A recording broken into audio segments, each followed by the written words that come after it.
I recently found out that you can see a personal dietitian covered by insurance. There's this platform called Nourish that will match you with a dietitian based on whatever your concerns are, whether that's weight loss, eating disorders, autoimmune conditions, or something else. They're actually a network with major insurance providers, so most patients pay $0 out of pocket. 94% of patients pay $0 out of pocket. Find your dietitian at usenourish.com. That's usenourish.com. This episode is brought to you by Progressive Insurance. Whether you love true crime or comedy, celebrity interviews or news, you call the shots on what's in your podcast queue. And guess what? Now you can call them on your auto insurance too with the Name Your Price tool from Progressive. It works just the way it sounds. You tell Progressive how much you want to pay for car insurance, and they'll show you coverage options that fit your budget. Get your quote today at Progressive.com to join the over 28 million drivers who trust Progressive.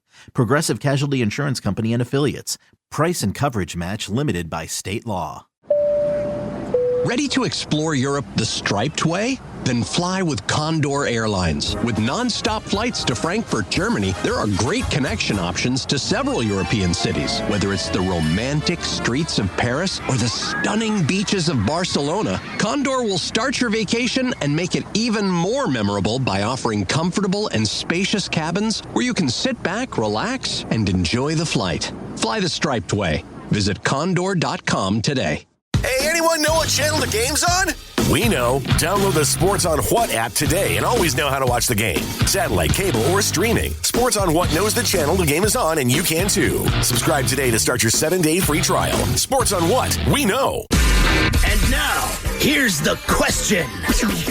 Hola, bitches. Good day to you and yours. All right, people fight. Conflict is an unfortunate but perfectly normal part of life. Now, that said, sometimes it's hard to wrap your head around why people get into a fight or the extremes they'll go to during a fight. Last week, we shared the story of a gunfight at a Wendy's in Kentucky. 2 people were shot in a dispute over cold French fries. Now, look, nobody wants cold fries, but is it worth shooting someone? That's a rhetorical question, and the answer is no. In Florida, a man was shot at, he wasn't hit, but he was shot at after he slapped his lover's ass and left a handprint. Now, it should be noted that the lover said that he liked it rough. Turns out he does not. And then he tried to shoot his boyfriend. And we stay in Florida, where leaving a $2 tip on a $33 tab, that'll get you stabbed. And then this past Sunday here in Seattle at the Kraken Iceplex in Northgate, a father assaulted 2 hockey referees during a youth hockey game. Now, the problem is the 2 referees, they were ages 12 and 14 years old. Not a good look, man. Now, the truth is, we've all found ourselves in a conflict that we're not too proud of, and that is kind of at the heart of today's question, brought to you by our friends at Advanced Hair Restoration. Today, we want to know, stupid or not, why did you end up throwing hands? To be a part of the big show, call 206-803-ROCK. You can like KISW on Facebook, follow us on X and Instagram at Men's Room Live, and send those emails to the Men's Room at KISW.com. The debauchery rolls on. You're listening to the Men's Room with Miles and Thrill. 99.9 KISW. Oh, Michelle, so away we go. Welcome to Season 20, Episode number 4,259. What a large and a charged program we have for you today. Guaranteed future repeat. Once again, we'll sit and spin. Today we think about the end of our lives. Yeah. When we're no longer around. Are you going to throw a party? You want people to be happy? Are you having barbecue and all the food you'd love to eat if you could, but you can't because you're dead? Are you technically throwing a party if you're dead? I mean, in theory, you can do whatever you want, right? Someone else has to do it for you. I mean, you put a deposit down before you die on a right someplace. Maybe they got chicken wings. Maybe they got ribs. Maybe they got a dance floor. Man. See how negative that would be, right? You put down a deposit for your own funeral, as people do, and then when you die, your family's like, I'm going to take that deposit back and go on vacation. Yeah. Because you don't know. You could plan that. You could go and go, look, man, I think like I got like a month left, you know? I just want to rent out the space. What day? Not sure yet. Just want to, book a time that's available. I can't really confirm the date, but... Yeah. You can either make it happy, you can make it sad, you can do whatever you want, but look, we're all going to get there one day. Sure. So today, we have 10 songs that people want played at their funeral. It's an interesting thing. Like, I get it for your wedding. There's a whole playlist, the song you want to dance to. It's a celebratory moment, and more importantly, you're alive to hear it. In theory... Yeah. Like, if you want to play Poison at my funeral, doesn't matter. I hate the band. People that know that might chuckle, but, it doesn't matter because now I'm dead. Right. I mean, you could make interesting requests as far as, look, I want my remains to be spread at Disneyland or something like that. Oh, no, they frown on that now, man. Well, you have to be cremated, apparently. What? See, I don't want to be cremated. I didn't know that. I just want my remains. Exactly. You still do it. You can get away with that. Just throw my body. Just throw like a foot in the pond, right? And then maybe he didn't specify about being cremated. Throw a hand off. He just wanted his remains spread. Exactly. It was gruesome. Kids were screaming. Weird smells going around the park. Even Mickey dropped an F-bomb. So 10 songs people want to play at their funeral coming up at 4:30. Once again, we will sit and spin. And today we talk about throwing hands, getting involved in an argument, if you will, stupid or not, whatever the subject matter is. It doesn't matter how old you are. More than likely in your lifetime, at least once or twice, you've gotten into it with somebody, whether that was a sibling, whether it was your best friend, whether it was someone who was kind of a bully growing up, a dispute when you get older with neighbors, with family members. I mean, the closer you are sometimes to someone, the more proximity, it seems like that lends itself to people throwing down. Well, because you're around that person all the time. Could be the person living upstairs. Could be your cousin. Could be your brother. It doesn't matter. If you're close to that person, typically you don't. And it's not that it can't happen in a bar. Someone does something inappropriate or says something that pisses someone off. But you never know when this is going to happen. And I think that the older that you get, the more you think that it won't happen anymore. Because you're mature. You are older now. There's no way that you're going to get in a scenario because if you just remember the last time you were punched, doesn't feel real good. No. The last time you were on the ground getting your head beaten in, doesn't feel real good. Plus, the younger you are, the quicker you are to kind of heal up and feel better. I mean, it's the same as drinking. You know, in your 20s, I took down a fifth of Jack Daniels, got up the next day after sleeping for 2 hours and worked a double. And it's like, right, you can do that then. I cannot do that now. You could take a punch in your 20s and get rolled in the street and hit by a car, and I got up the next day and went to work, and now I'm like, my face hurts. Right. Half the videos that you see on the internet of people throwing down, they're seniors. And that's what I'm saying. Like, you think these days are over. You think that you're never going to have to get in a confrontation with anybody like that again. That's not your speed. That's not what you want to do. Inevitably, it could happen at any time for the dumbest reasons possible. What's going to set someone off? Like, as an adult, to your point, you try to avoid a conflict that's going to lead to something physical, right? And generally I have, but this was back in Baltimore, and it's 3 coworkers. Do you remember Ray, our old engineer? I do. Okay, so I'm out with this guy, Ray, a guy named Drepp, and a guy named Barrett. I think it was a post-football game Sunday, whatever, but we went to our local bar, the CVP, around the corner, get a few drinks. And by the end of the night, Ray was ready to jump over the table and try to beat my ass. Now, he was hammered, but the conversation... This is all hypothetical. There's no way you can prove it one way or another without a volunteer. We were talking about oral, right? And he kept saying how good he is at canyon yodeling, right? But he's being dead serious about it. So I just kept saying, dude, I can do it better than you. And like, he really started getting pissed off. And I'm like, there's no way he's actually getting mad about this. Because we're all just kind of, 3 of us are chuckling. Yeah, it seems like an innocent conversation. Yeah, and obviously it's just guys talking smack. There's no truth to it. I'm like... Ray, I don't do it, man. I'm sorry. He's like, no, man. I'm telling you, I'm the best. I'm like, yeah, I hear what you're saying, bro. I'm the best. So that was my whole thing. And I mean, he stood up at one point. Drepp had to put his hand on him and sit him down. And I'm like, this dude seriously was about to swing on me about the stupid. Did he remember any of this? I don't think he remembered. He apologized to me the next day at work. And I'm like, man, I don't even care. It was kind of funny. But I don't think he was clear on what it is we were, quote unquote, arguing about. And he didn't ask, so I didn't bother to bring it up because I could tell he felt bad anyway. Yeah. And I'm like, if I tell him what this was all about, he's going to feel even dumber. Sure. Because I was like, dude, the only guy that was mad was you. The other 3 of us were laughing because the conversation was so ridiculous. I did not know that you were actually getting mad until you jumped up like your beers fall over kind of thing. And I'm like, oh. Okay, he's taking. Look, there's no way to settle that fight. That's what I'm saying. That's why it was fun just to say, nah, man, I can do it better than you. Same exact bar. We had a we had a little going away party, celebratory. We're moving to Seattle. We got a new job. Yeah. We just want our coworkers and friends and anybody who wants to hang out one last time, get a beer before we take off. Come on down. And there were coworkers down there. They were ready to roll. I mean, this is supposed to be like, yay, fun, goodbye. But these were bosses. I understand that. It's one thing. And they weren't invited. I know. And they were waiting for us. So like, What? We haven't even walked in yet. I know. We haven't even walked into the party yet. And you're just like, this is insane. And that's what I'm saying. You never know when crazy stuff is going to go down. So this story's already made national news. It's always great when it's your town that you live in, it's your hometown, your state, whatever the deal And is. this is right down the road. Yeah. This happened at the place that my kids go ice skating. Yeah, just to make it. I did not realize that until. So I had seen a headline that a guy got into a fight with referees at a youth hockey game. And I stopped there. I didn't bother. And then you brought it up to me, Miles, so I actually read the story. And I'm like, oh, it happened in Seattle. Oh, and the referees are children. They are. Yeah. Seattle police, they responded to a report of an irate parent accused of pushing two teen hockey referees so hard they were knocked onto the ice during a youth hockey game. This happened Sunday at the Kraken Community Iceplex in Northgate. Now, according to the police report, witnesses described a parent walking on the ice during a game in the morning. Pause and play was going on. Teen referees, as you said, Steve, they're 13 and 14 years old. 13 and 14. And they are part of the Pacific Northwest Amateur Hockey Association.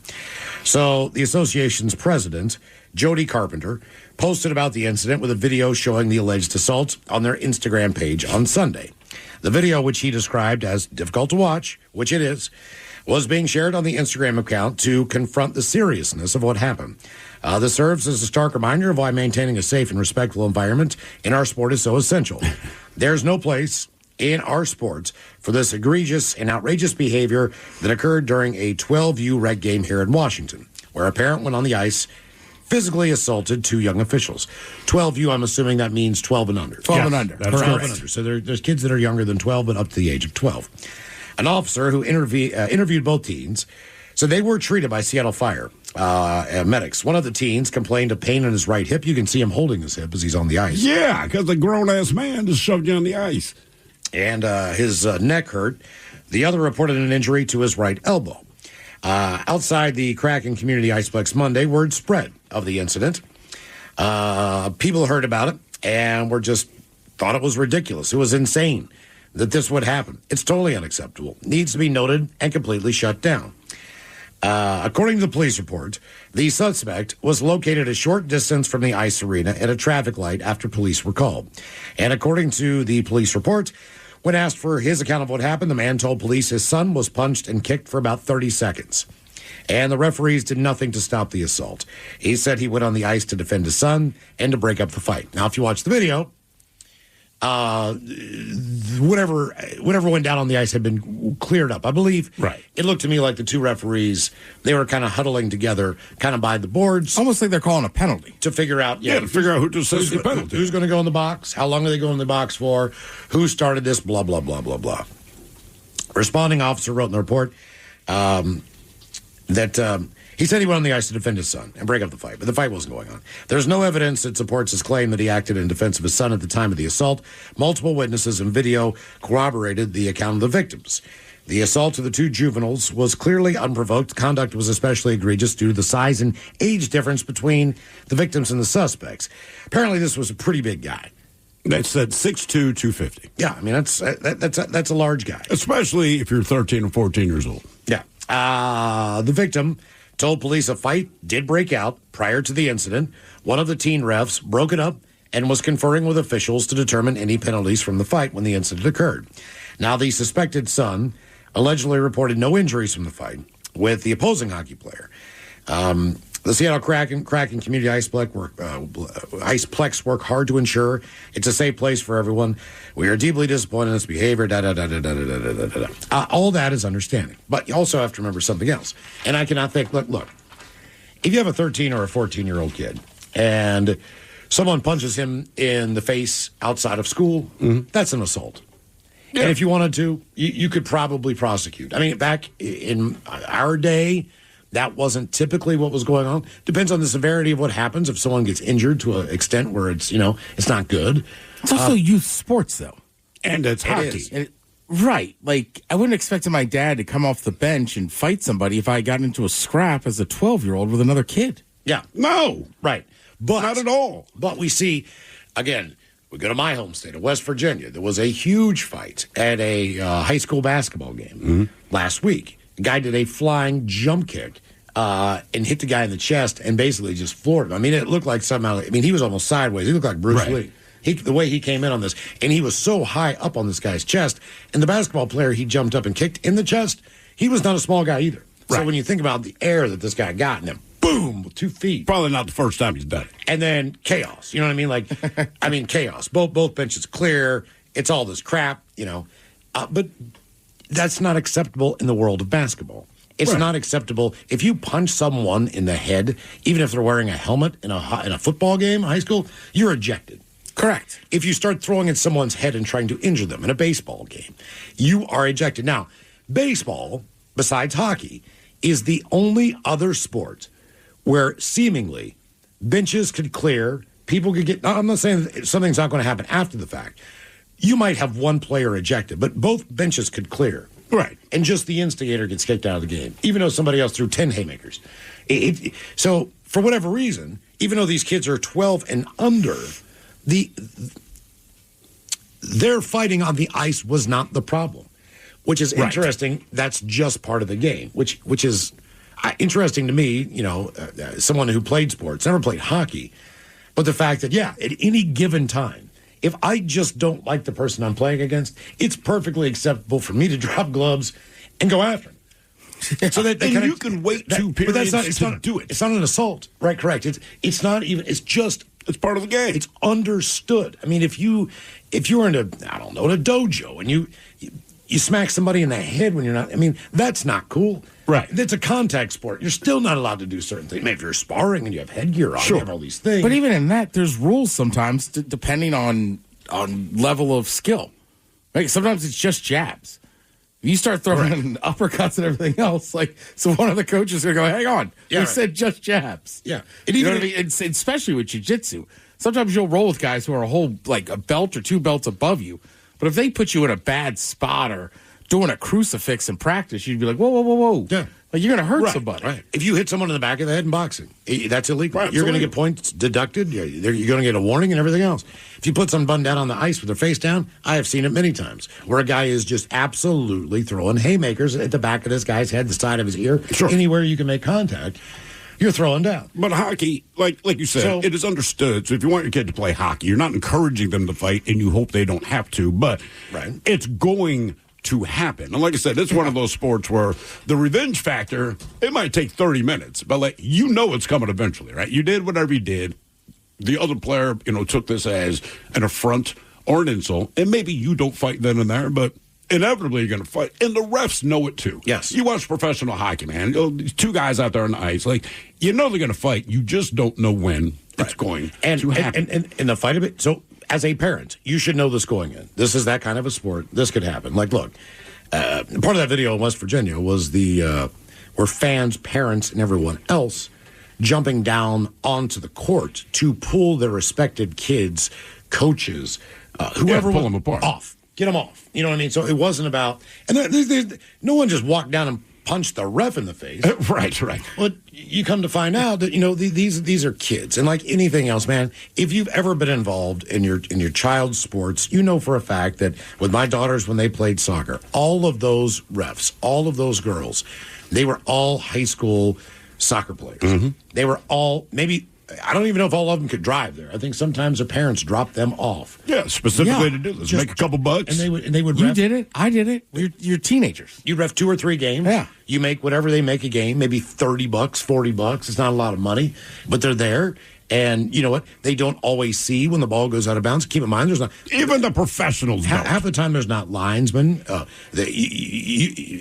of those girls are working a solo gig. Yeah. You have 2 kids out there on the rink that are refereeing these kids, and they're not much further out of the age bracket than this league allows. They're 1 to 2 years older. Correct.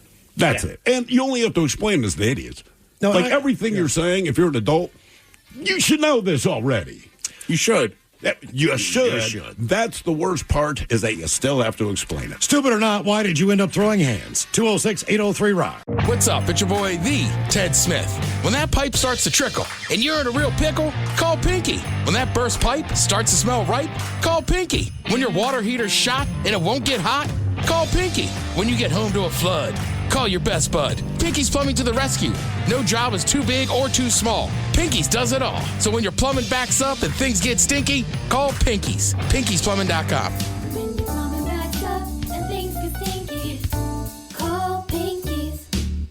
Plug in a Hyundai EV and the extraordinary happens. From the charge time and range in the Ioniq 5 and 6 to the adventurous spirit of the Kona Electric to the 601 horsepower Ioniq 5N. Hyundai EVs make the extraordinary electrifying. There's joy in every journey. EPA estimated 303-mile driving range for 2024 Ioniq 5 SE SEL Limited rear-wheel drive and 361-mile driving range for 2024 Ioniq 6 SE long-range rear-wheel drive with fully charged battery. Actual range may vary. Visit HyundaiUSA.com or call 562-314-4603 for more details.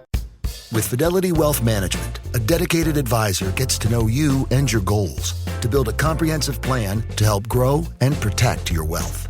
Backed by a team of specialists, they'll analyze all your accounts, even the ones they don't manage, to keep an eye on taxes and provide proactive portfolio insights that can help you unlock your wealth's full potential. Learn more at fidelity.com/wealth. Investment minimums apply. Fidelity Brokerage Services, LLC. Member NYSE SIPC. Where'd you get those shoes? Easy. They're from DSW. Because DSW has the exact right shoes for whatever you're into right now. You know, like the sneakers that make office hours feel like happy hour. The boots that turn grocery aisles into runways. And all the styles that show off the many sides of you, from daydreamer to multitasker and everything in between. Because you do it all in really great shoes. Find a shoe for every you at your DSW store or DSW.com. Yeah, sure thing.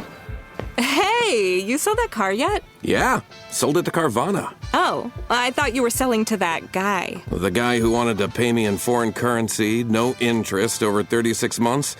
Yeah, no. Carvana gave me an offer in minutes, picked it up, and paid me on the spot. It was so convenient. Just like that. Yeah? No hassle. None. That is super convenient. Sell your car to Carvana and swap hassle for convenience. Pickup fees may apply. This is the mighty 99.9 KISW and KISW HD1 Seattle. Always live on the free Odyssey app. Text the guys at 206-803-ROCK from the Pinky's Plumbing Studio. You're in the men's room. Prove it or not, why did you end up throwing hands? 206-803-ROCK. Hello, Taylor. Welcome to the men's room. Hey, guys. How's it going? Hola. So, I had when I was 17, so I was playing on a 19 and under team, a U19 baseball team, and we were in a really competitive game with a rivalry team that had, out here we play on different teams in the summertime, and we had a guy on our team that was on the same high school team as the catcher from the other team. And he told us, he was like, if I get on base, if I get on third, I'm going to take him out at home. And there was a fly ball hit into right or left field, I think, and it was really shallow. And I was like, oh, great, I know what's going to happen. So he took the catcher out, and then it was a bench cleared. We almost threw hands, but the coaches stopped us, and it was wild. What inning was this? What inning did it have? Because you knew this before the game started, right? Yeah. So what inning did it go down? So it was a really close game, and it was in summer leagues like that, I think we only played 7 innings. It was probably, I'm going to say it was in the later innings, the 5th or 6th inning. So it was getting down to where it was you either score runs and you win or you lose. But I think it was either we were down by a run or we were tied at the time, and I was like, this isn't good, because I saw that he was on third base, and I was like, something's going to happen. It's weird with those leagues, right? Because my kid, he plays a couple of different sports, and some are league sports, and then some are through the school. And then every once in a while, when they're playing another school, I'm like, are those two kids on your team in league? And he's like, yeah. And I'm like, man, I thought you were friends. He's like, not today. It just changes everything. How many years ago did that go down? Let's see. So I was 17 then, so it had to have been. Oh, it's been over 20 years, probably 21 years. Okay, so let me ask you this. Since that point in time, has there been a situation where you almost got into it with someone else just in your adult life? Right. Oh, yeah. I had another one that I was thinking about bringing up. I actually had an elementary school friend. We were at a bar one night, and I was helping bounce,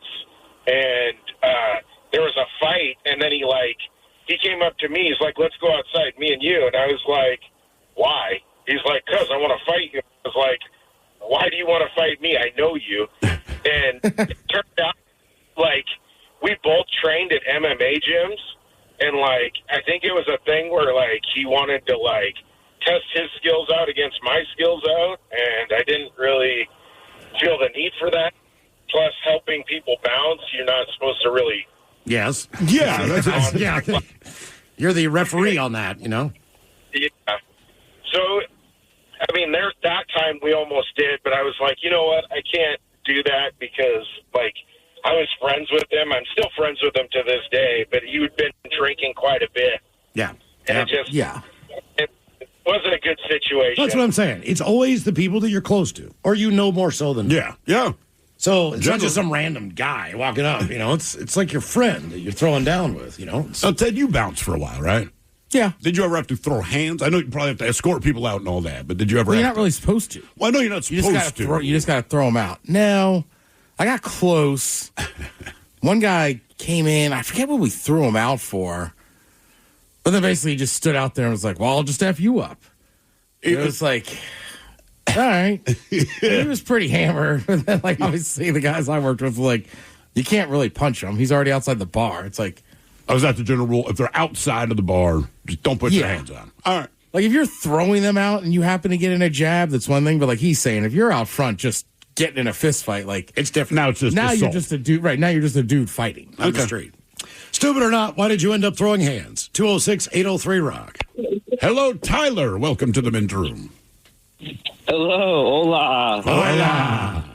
I just want to say, long-time listener, first-time caller. This Awesome. Is, pretty awesome. It took the fight conversation to get you. Oh, yeah. I can talk about this.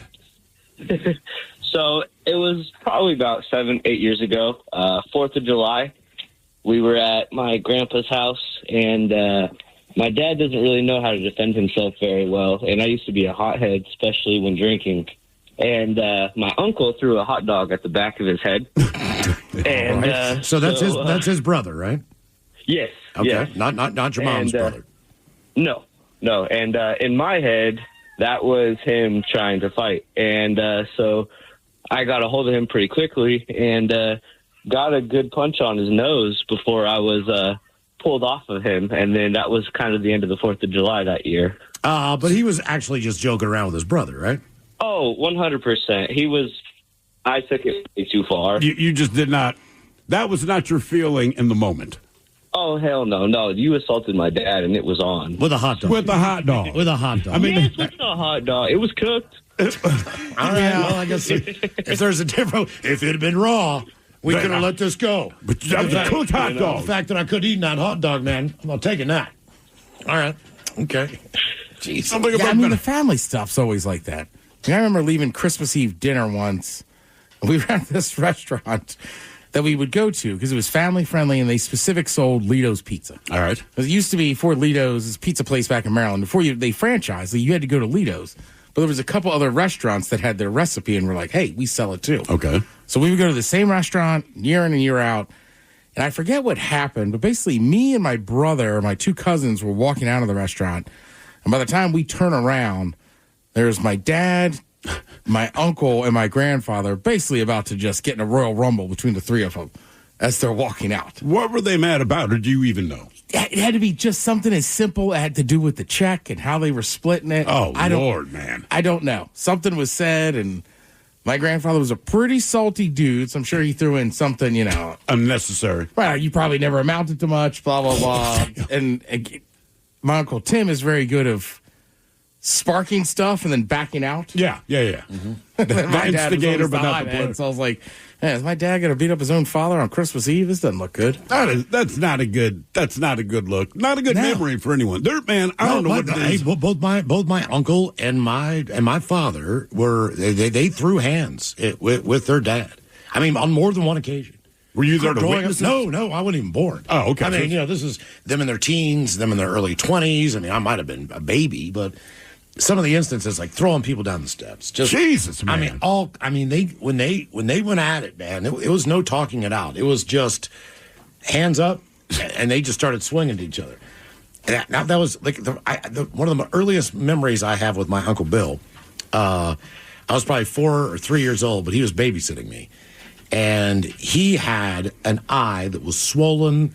The whole thing was blood. It was swollen shut. He was wearing, Ray-Bans, and he said, "Hey, Miles, you want to see something?" He pulled down his sunglasses, and I'm like, "Oh my God, Uncle Bill!" You know what happened? He's like, "I got in a fight." Put his sunglasses back on, but you didn't really care. You get those people. They just like fighting.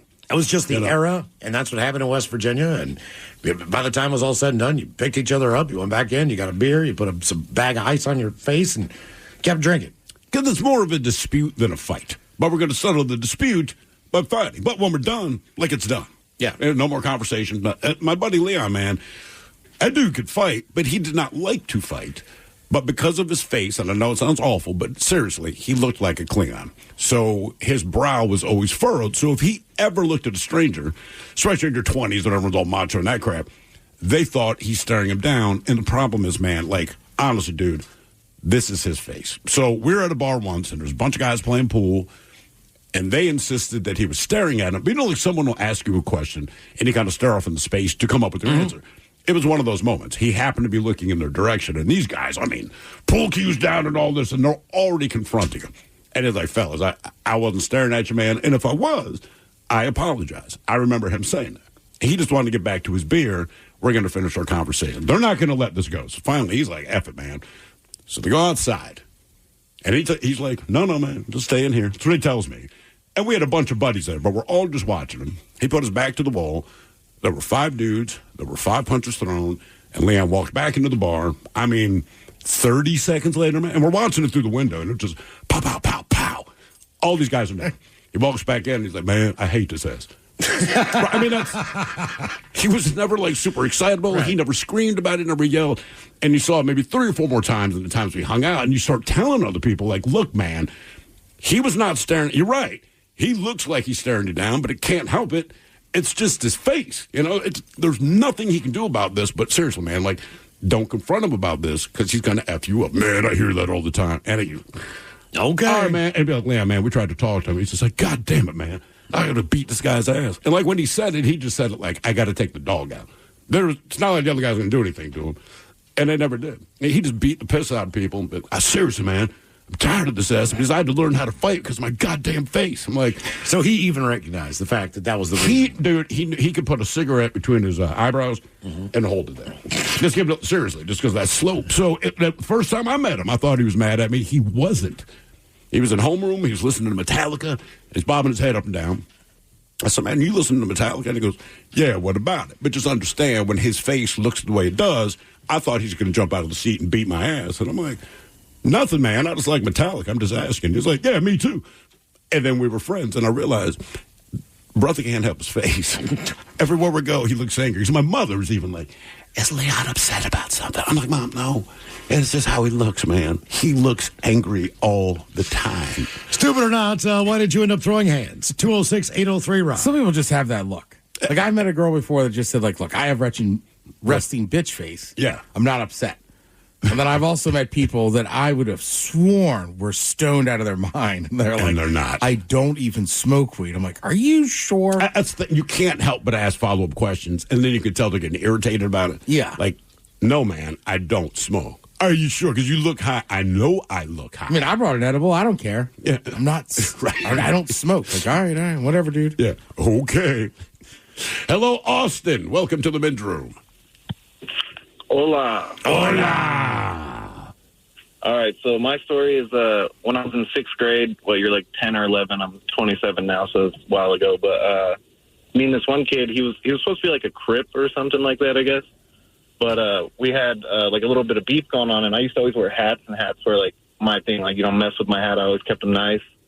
And he took off my hat and threw it on the ground one day or something. We just kept going back and forth, and I was talking about his mom or whatever. Or whatever. That's a quick way to get to the well. Whatever. Yeah. And then it gets to the point where we're at recess and, we're planning on fighting. We're kids, everybody's talking about it. And he's like, "Oh, I got in-school suspension or something. So next recess.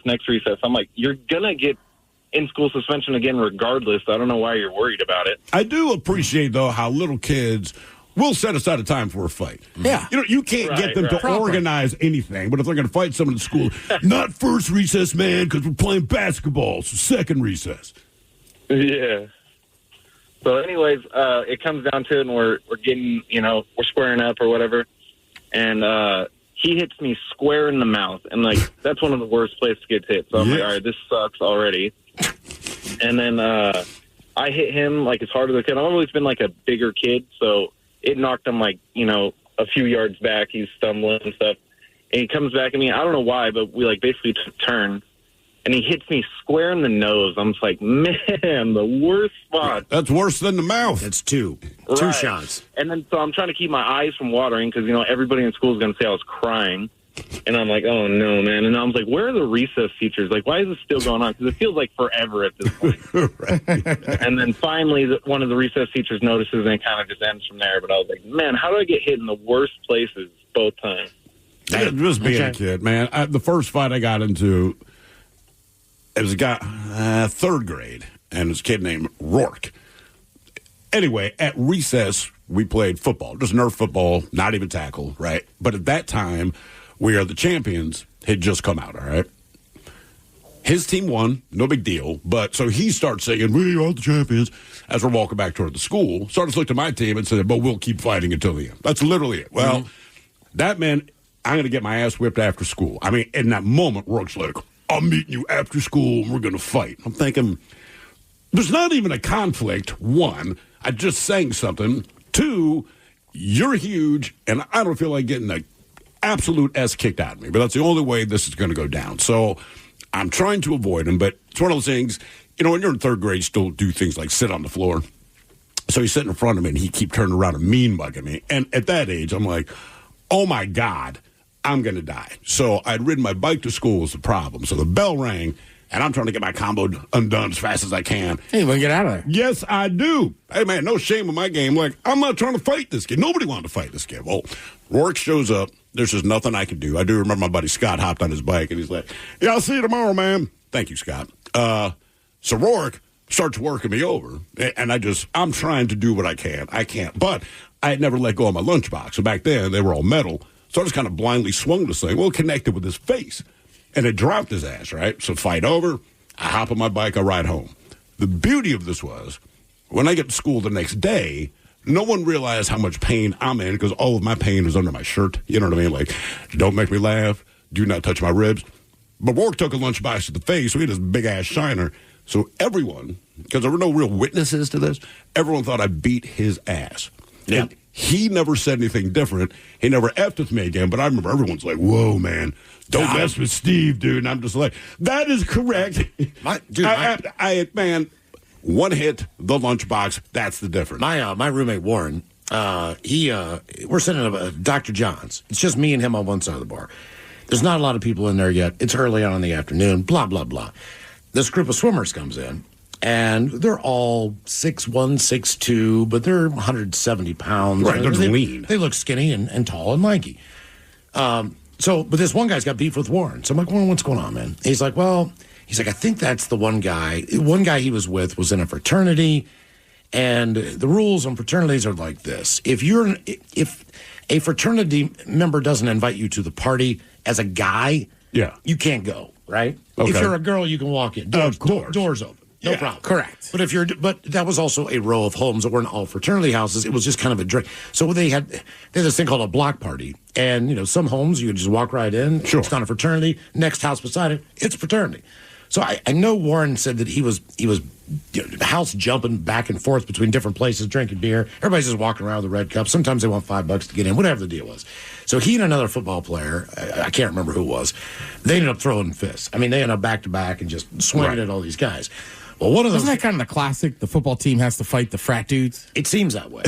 Yeah, I didn't go to a 4-year school, but that seems like part of it. And the frat guys want to just do the same exact thing. I don't know why this happens, but it does. Probably because of some chicks. Anyway, so we're at the bar, and they start chirping Warren. And so I'm kind of looking like this. You guys are I've seen this guy fight before. This is going to end poorly. So I start shouting oh boy. Here we go. But, we're together. So Warren stands up, walks over. This guy takes a swing, and I see Warren just fall on the floor. His head goes back, and he hits the... Next thing I know, this guy's got the back of my neck. He yanks me Because off. you were chirping. He yanks me off. Now I'm down on the ground, and I'm just getting my face beat in by this dude. And I looked over, and Warren is knocked out. Right. Like, I look over at Warren, and I'm like... And I didn't even really think about getting punched, because I'm like, he knocked out Warren. I couldn't comprehend. Like, I thought, I am good. Right. I am fine. Hey, you don't want to see your main guy get knocked out. I'm like, oh no. Oh, no. And then that guy finally started beating my ass because we realized we needed to make sure that all of us collectively needed to make sure he was going to wake up and get him up. Right. And all that stuff. It got a little too serious there for a minute. I was just like, I'm just going to get thumped. And I got thumped for about, it seemed like 5 minutes, probably 30 seconds. If you just kept your mouth shut. Exactly. Stupid or not, why did you end up throwing hands? 206-803-ROCK. Hiring is a lonely business. Posting jobs, sifting through resumes, interviews with unqualified applicants, being ghosted. What if you could link with dozens of qualified candidates who are ready to work right now with just one connection? That's Express Employment Professionals. Find us at expresspros.com. One connection, the workforce you need. Problem solved. Express Employment Professionals. expresspros.com.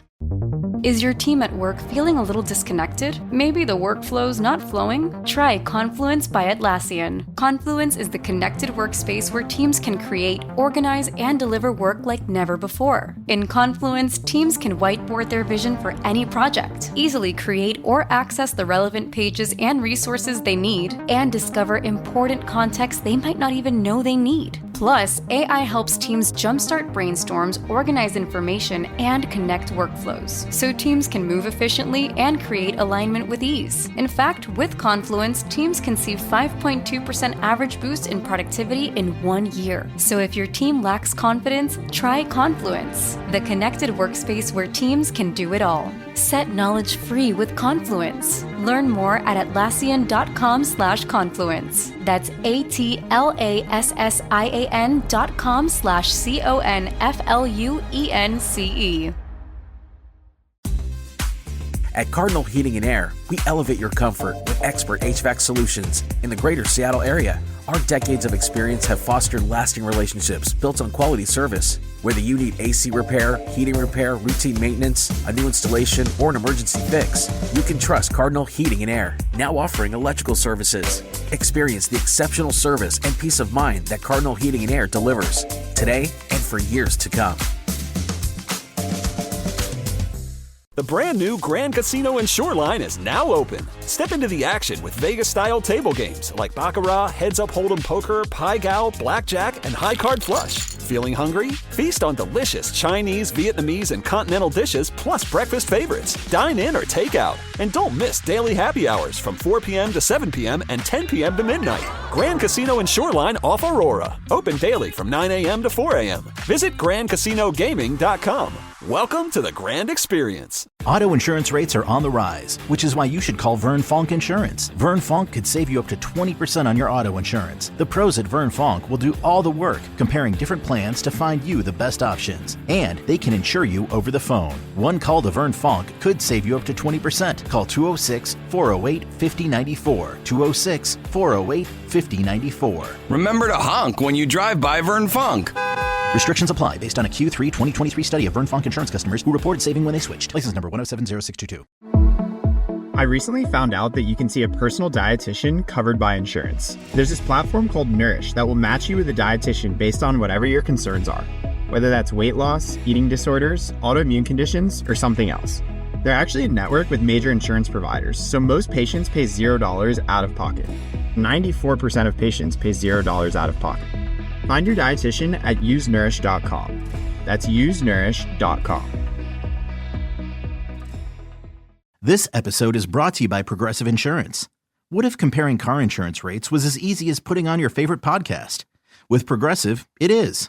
Just visit the Progressive website to quote with all the coverages you want. You'll see Progressive's direct rate, then their tool will provide options from other companies so you can compare. All you need to do is choose the rate and coverage you like. Quote today at Progressive.com to join the over 28 million drivers who trust Progressive.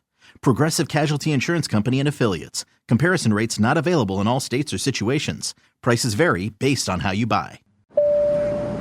Ready to explore Europe the striped way? Then fly with Condor Airlines. With non-stop flights to Frankfurt, Germany, there are great connection options to several European cities. Whether it's the romantic streets of Paris or the stunning beaches of Barcelona, Condor will start your vacation and make it even more memorable by offering comfortable and spacious cabins where you can sit back, relax, and enjoy the flight. Fly the striped way. Visit condor.com today. Hey, anyone know what channel the game's on? We know. Download the Sports on What app today and always know how to watch the game. Satellite, cable, or streaming. Sports on What knows the channel the game is on, and you can too. Subscribe today to start your 7-day free trial. Sports on What? We know. 99.9 KISW. The shenanigans continue. This is the Men's Room with Miles and Thrill. Stupid or not, why did you end up throwing hands? 206-803-ROCK. Hello, Chris. Welcome to the Men's Room. Hola. Hola. Hey, so before I get to my story, I've got to give hands off to all the bouncers out there. I used to bounce in a bar, and I had some really good teachers. I never once in 4.5 years had to put my hand on one single individual. Well, that's the idea, right?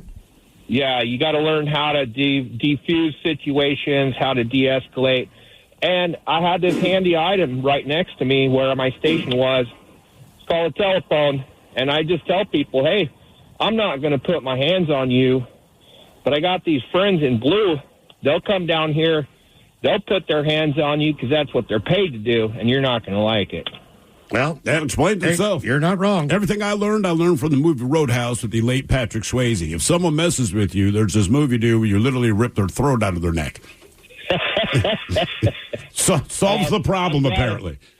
I'm glad I never had to do that. Or you could get like with the photoshopping skills these days, just make this picture of like you with like Bruce Lee with his arm around your shoulder or something, Mike Tyson, somebody. Yeah, Mike Tyson on the ground with blood all over your head. Exactly. And you're like, one more time. Jean-Claude Van Damme. Yeah, exactly.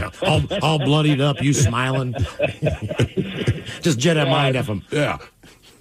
So anyway, my story, I was sitting in, I've never been a big fighter. I don't like to. I'm a pretty big guy. When I have to, it's usually gone pretty favorable for me. So I'm sitting at my fire pit in my backyard with some of my buddies and my one buddy, and we're all drunk. And he keeps chirping at me about this stuff. And I was trying to just change the subject, and he just wouldn't let it go, and he puts his hand on my throat. And I just knocked his arm away and put my finger in his face and said, don't do that. And so he did it again, knocked his arm away, and it's like, look, I'm telling you, don't do that. Well, the third time that he did it, I'd had enough. And I reached out and I grabbed his hoodie, and I wrapped the hood on his hoodie around his head, and I gave him a few wallops, and he ended up with the bloody nose, and then it was just awkward. Well, yes. Yeah, I mean, you're not going to keep the conversation rolling. Awkward is a good word for that kind of thing. Yeah. And the nose is effective, man. That's fourth grade. Kid kept picking at me. Oh, but only in the locker room during gym. That was, wouldn't mess with me in the hall, didn't talk smack or anything in class, but for whatever reason, when you're in your tighty-whities, that's when he'd open his mouth. But it would just irritate me. So I mentioned this to my father. My father's like, look, man, so punch him in the nose. And I'm like, I don't know if I want to do that. My father said, look, if he's got a nose, trust me, just punch him in the nose. He'll leave you alone. And then he always added, don't tell your mother I said that. Because I always love that they'll give you the tough guy advice, but then they're like, but yeah, make sure your mom doesn't find. Anyway, I punched this kid in the nose, and he was right. Your eyes water, and as the caller said before, everyone thinks you're crying. You're not. But now you're sniffling, your eyes are watering, you're like, solve the problem. The nose, that's the most efficient thing. Super or not, why did you end up throwing hands? 206-803-ROCK. Hello, John. Welcome to the Men's Room. Boo, bitches. Boo. All right, it's Halloween night, I'm senior in high school. Me and my older brothers are out creating miscreant in the rich neighborhood. Okay? That's where you get the good candy. Yeah. Yeah, dude, right, but we're not trick-or-treating. Okay. We're too old. You're just out there causing trouble. Mm-hmm. Yeah, right. So we're mobbing around, just having a little fun, and come around this corner, and here's this kid in a ninja suit, and here's his buddy in a Power Ranger suit. So the kid in the ninja suit starts busting out nunchucks. Can he actually use them? Yeah. It looked like he could actually use them. All right. Until I looked a little bit closer, and they were the plastic toy nunchucks, and he's bouncing them off his body and everything. So I rushed him like a linebacker, grabbed him up under his shoulders, and slammed him down the road. And why did you do this exactly? Because we were having some words. Ah, okay. And this kid ended up being 12 years old. No. He was a junior at the same high school I went to. Did you know who it was when you guys exchanged words, or was he still too ninja-y? It did start to click. Yes. No, there's a very fine line there, because as a homeowner, what you want to do is say, like, look, man, you're too old to be out here. You're too old to be dressed up. I know the cutoff on this because I've got a 7-year-old out there right now, or an 8-year-old. What is the cutoff? I don't know, but here's what I've learned. Don't tell the kids they're too old unless you want something to really fun happen to your property later. Yeah, that seems to be the thing. So you can't really put you can't say what you want. You just got to be like, all right, man, since this is your last year trick-or-treating, here you go. To me, it depends. You try to do it like subtly. What is the cutoff? I don't know. If you can drive, my money says you can't trick-or-treat. How's that? Is that fair? I thought it was before that. I thought it was should like be 13. I feel like that's about it. But to me, like, do the kids want to dress up?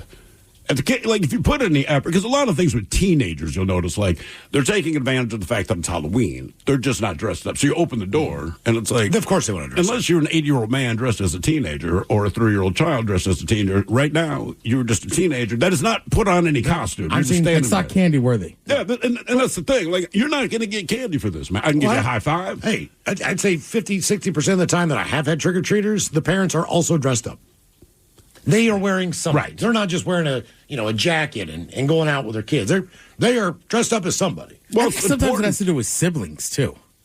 Yeah, like you got to drag I was your the youngest, along. right? So there was just a point where it was like, my sister's 2 years older. It's like, you can't go. You're too old.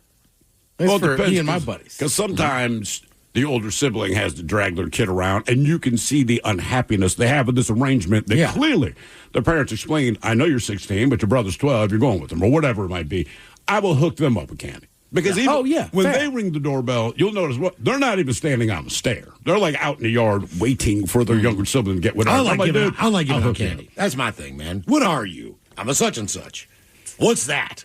I'm so out of touch with, what a 6-year-old is interested in. I don't know. The cool character from the show, whatever the deal is, I never know. I'm just like, what are you supposed to be? Dude, even when my kids were young, they would get dressed up, and I still did not know who or what they were. And they're like, you watch the show with us. And I wanted to explain, like, no, I'm present with you, but I'm not really paying attention. And then my daughter's all into Comic-Con, right? So every year I can't even explain what her costumes are, and she will tell me the name of the character, never heard of them. They're from this thing, never heard of. I know nothing about it, but my wife can sew. So the issue is, my daughter, typically about a week before Comic-Con, she will have figured out what she wants to be. It is always super elaborate because she knows her mom can hook her up.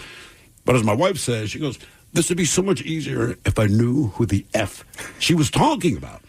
She's like, I have to go online and Google all these people, and then even then I have to make sure it's the right character. They have 7 different versions of it. Well, it's the thing. And I go to Comic-Con with her every year. You could look, if you didn't know who Batman was, right? Yeah. And I said, I want to be Batman. Well, there's about 10 different Batmen that you could be. Do you want the black-suited Batman? Dark, do you want the blue, TV show gray, Batman? Yeah, that's the thing. You better get it right.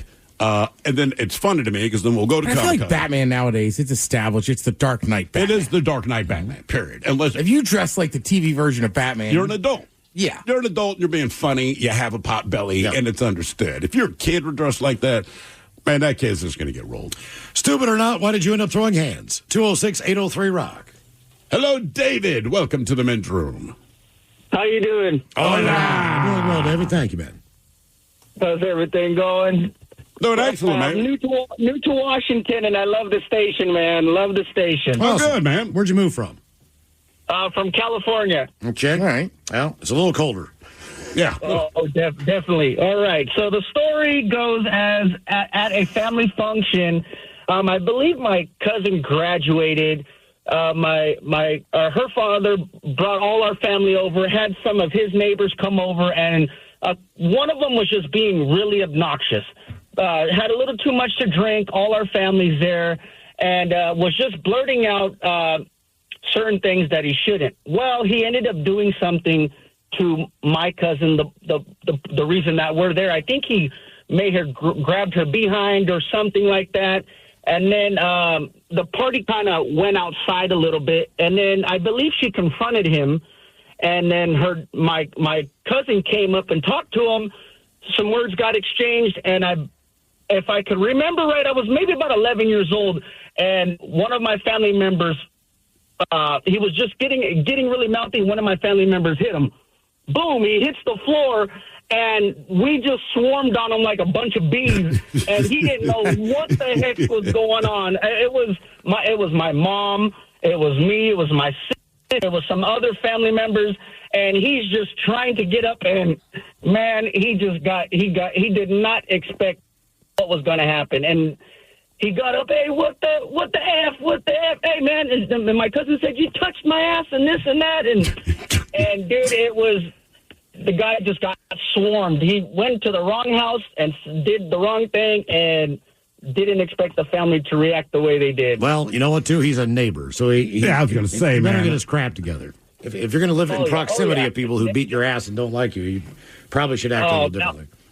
I remember one of the time within the fight, my sister, she's 2 years younger than me. He tries to get up and she just kicks him right in his face. Boom! And I'm like, Priscilla, stop it! No, he keeps acting stupid. I'm just like, all right, we're all in it, I guess. It was pretty bad. You know what? Does your family still roll tight like that? Because I'm just envisioning this guy dropping to the floor and then an entire family descending. That's on what I'm his saying. feet. Like, I've been in fights before, but never with my family having my back or me with a family member. I've been with friends, obviously. I've been solo. Oh, I fought my brother. I've almost been in fights with my cousins. You have? Oh, yeah. It's just roll tight. Like, if somebody's in trouble, it's like, all right, let's all get into it. Okay. All right. Yeah, I just haven't been in that situation. Me and my cousin Tom have the advantage of growing up where we did. So we were at a nightclub once, like in Baltimore. I want to say it was like old Hammerjacks or something. Once it had become like a club. Yeah. So his buddy, same thing. These dudes recognize his friend, and it's one of those stupid things you do in your early 20s, right? It's Tom. It's his ex-girlfriend's new boyfriend. Okay. We have no beef with this guy. We do know who he is. Sure. He obviously can't stand that we're in the same club. There's going to be a fight. And then, I guess he's just growing up in PG County. I mean, I really, like, you figure this is a wrap.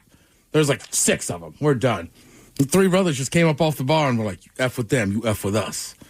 Did you know these guys? No. Wow. Like, all right. Yeah. Like angels. Right.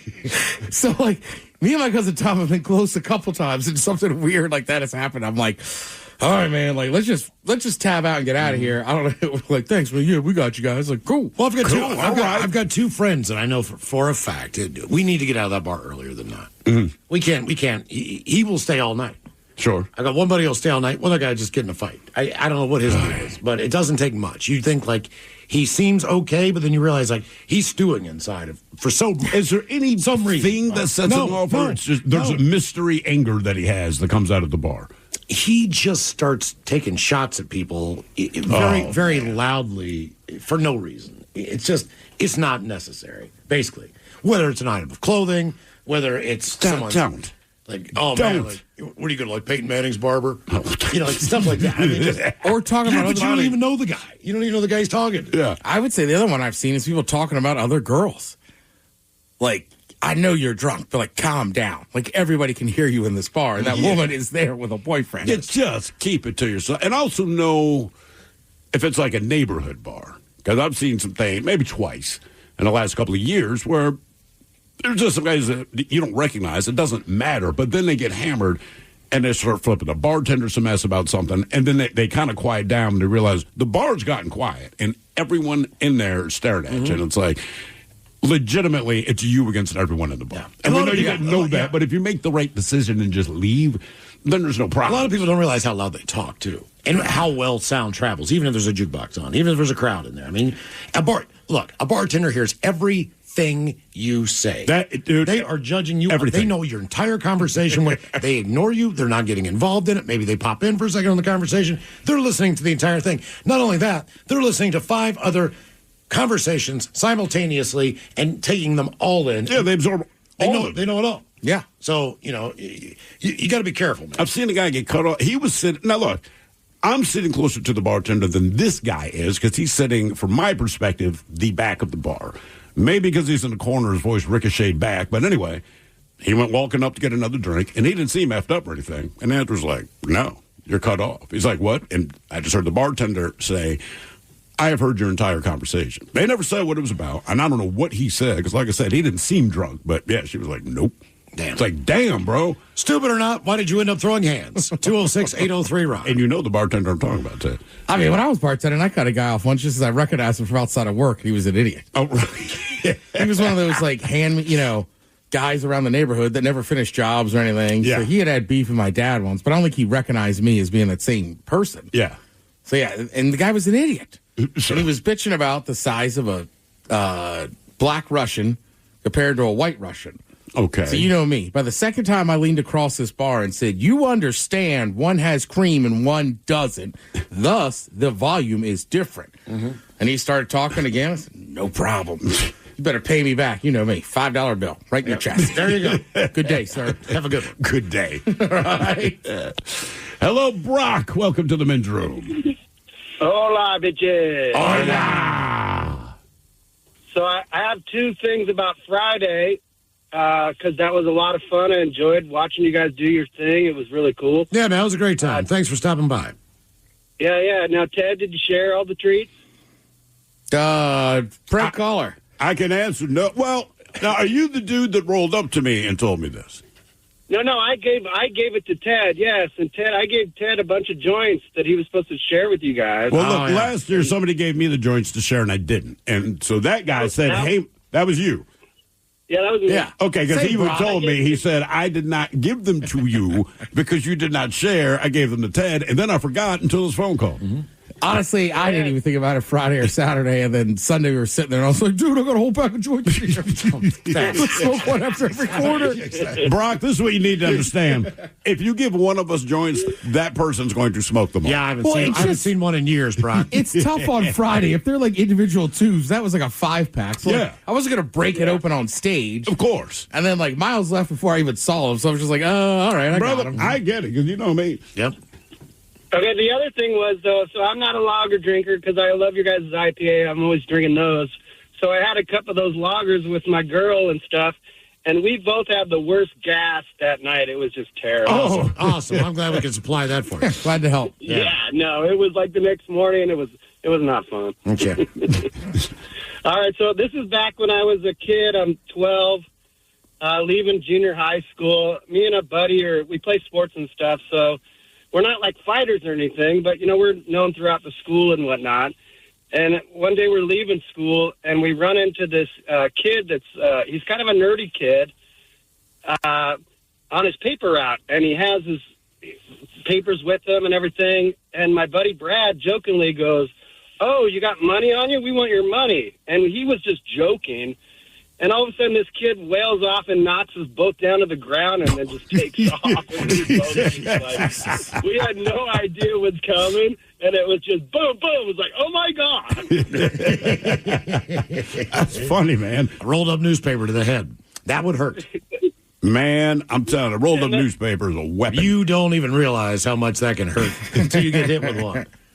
It was strange, though, because, like, the next day we get called into the school and stuff, and because he went to the school and brought it up, and then we never saw him again after that. He ended up, like, leaving school and whatnot.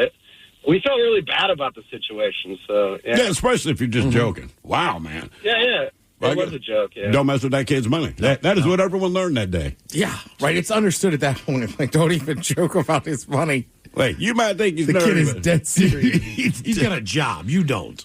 Yeah, maybe that's what it is, man. I don't know. But yeah, newspaper. God damn. It's my dad who always said that. Like, if you're on a newspaper, you're going to blah, blah, blah, blah, blah, blah. And I never saw him fight with the newspaper. But the one time my brother was cornered by a dog, big-ass dog. We're going to go through the whole story. But I'm in the house with my father. He just looks at me, shakes his head. But he rolled up the newspaper, see him disappear down the driveway. And you just hear, boom. Dog stopped barking, whatever. My brother's walking back to the house with my dad. He's all sniffly. And I'm like, what happened? My brother's like, Dad walked out with the newspaper, did not say anything. Just raised his hand up over his head, brought the newspaper down on this dog's head. Done. That dog dropped to the ground, unconscious, right? It's like, for real? He's like, yeah. The dog survived. But my brother's like... And there's certain times not to joke about robbing people. Well, yeah. I've been a part of that joke once where my friend was buying weed. This was back in D.C. The dude's sitting there, and one of them goes, we could just rob him. And I was like, I mean, it got so serious so quick. And I remember, like, the dude was scared. I was scared. I was like, tell me we're not going to rob this guy. Like, I want to get out of here. And he's like, no, I'm just playing. I was like, not funny. No, man, we're not already during a buying drug weed transaction. that's illegal. Like, we're 19. Yeah, don't. Stupid or not, why did you end up throwing hands? 206-803-ROCK. What's up? It's your boy, the Ted Smith. You know what's sneaky? A bunch of big corporations buying up local companies you know and love, gutting them, and keeping the name. But you know who's not a sellout? Pinky's Plumbing. That's right. Pinky's Plumbing's values start with their work ethic, honesty, how they treat their employees, and how they care for their customers. Bigger isn't always better, and that's a fact. You should know you're working with a locally owned company that truly values where they live and work. Pinky's Plumbing. Pinky'sPlumbing.com.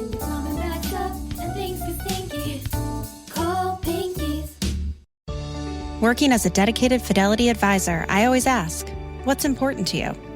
I'll look at those priorities and goals alongside your full financial picture to build a comprehensive plan designed to help grow and protect your wealth. With proactive portfolio insights and an eye on taxes, I'm here to help you make the most of your money.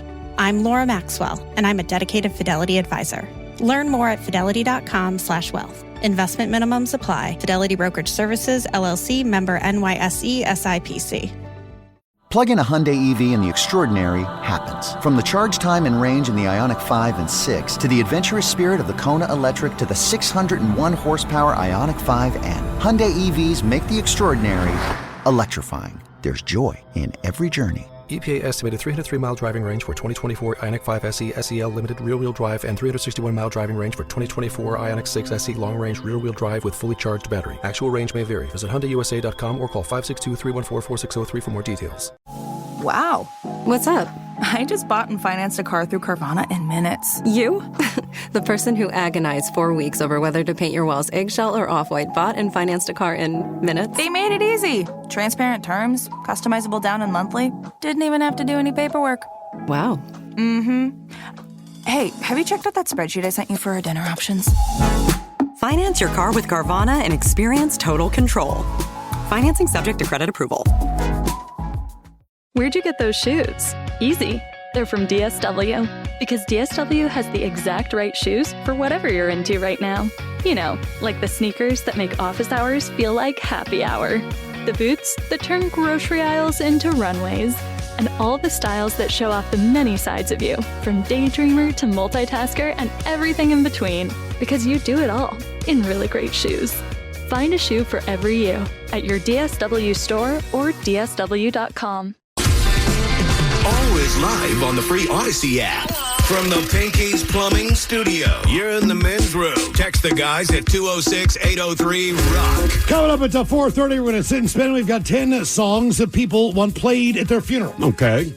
It's the end of your life. You're not even there. You can't even hear it. But you want to put these people... Maybe that's the idea. Pick a song that you hate, that everyone else hates. Like, was it Friday from Rebecca Black or something? Like, I'm dead. I don't have to hear it. What was the Barbie girl, maybe? Aqua... I'm just thinking... Yeah. Yeah. Just pick the ones... It's a bad song. Just put people through living hell. I mean, you're already dead. They're probably happy you're dead, though, you know? If you can play that song, they'll be a little happier that Thank you are God dead. he's not around anymore. He can't just put it... anything in the jukebox. So, 10 songs people want played at their funeral coming up at 4:30. In the meantime, our question, stupid or not, why did you end up throwing hands? 206-803-ROCK. Didn't you almost get in a fight over a jukebox? We just moved to Seattle. Not really a fight.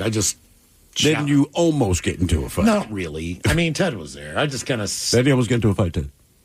No, but the other person just kind of backed down right away. Okay, all right. I didn't even play the song. It wasn't even my What happened? What was the argument about the jukebox? I think a Bob Marley song came on or something, and the guy said something. And I basically just like, don't you talk ass on Bob Marley. Whatever it was. I can't remember if it was something. It was just something silly. Yeah. But you attacked him with such aggressiveness that honestly, I don't know if the guy knew how to react. Yeah, I mean, he didn't say anything. There wasn't almost a fight. Did what Miles said? Should there have been a fight? Yes. Right. Because it wasn't. You didn't leave it at like, don't attack Bob Marley and you all that. I mean, it all came out. But the guy was just like, okay. Okay. By the way, that is, and because of that incident, I have not done mixed drinks for I will do a shot. Ted and I did. Ted and I did. We did 12 whiskey and Cokes that day, right? Right, because you were like, let's just chug them. Yeah.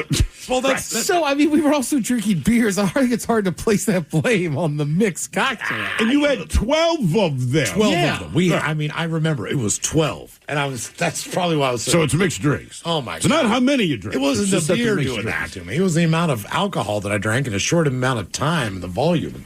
Well, yeah, I'll agree, but I don't think you could be like, that's why I don't drink Jack and Coke. Yeah, because when I drink 12 of them, I get ornery. Right, and you were like, no, man, like mind erasers. Let's just keep chuck because they were like 2 or 3 days. They were having a sale. Yeah, I won't do a mind eraser again, and that's just for how I felt.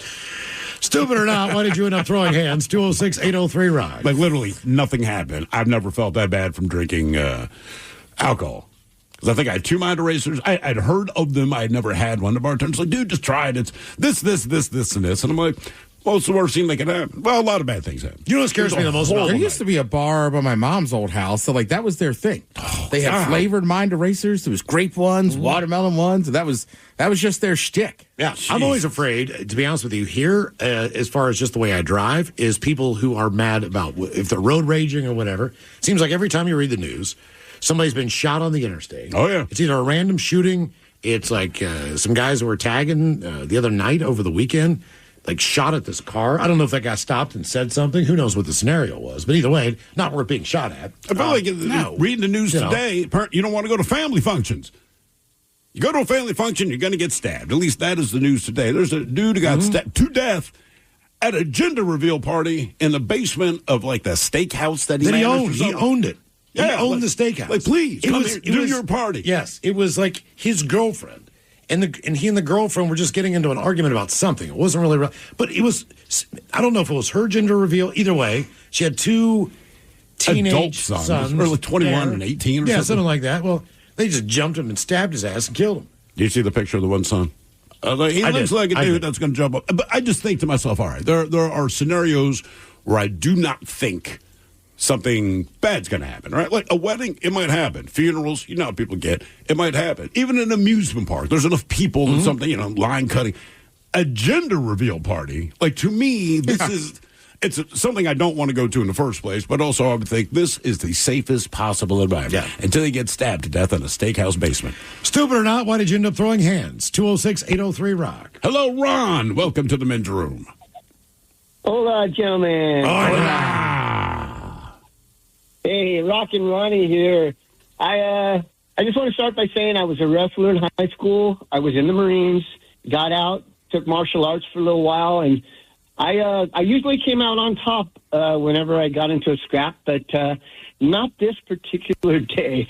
I was coming home from work, stopped at the local car wash to use the payphone. This is 96, and all the phones were being used, and there's a couple people in line to use the phone. I'm patiently waiting, flipping through my phone book, and some guy takes cuts, and this girl goes, "Hey, jerk, don't take cuts."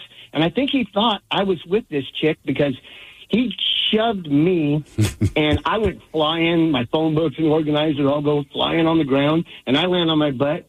And I was like, what the heck just happened? And I'm mad, right? So I stand up, and this guy's on the phone, and I said, hey, you so-and-so, I was a Marine. Nobody does that to me. And he's got this look on his face like all of a sudden, oh, he's scared. And I'm thinking, yeah, he's scared of me, right? So he drops the phone and comes rushing at me. And I think, okay, it's on. So I cock back, he cocks back, and we swing at each other at the same time.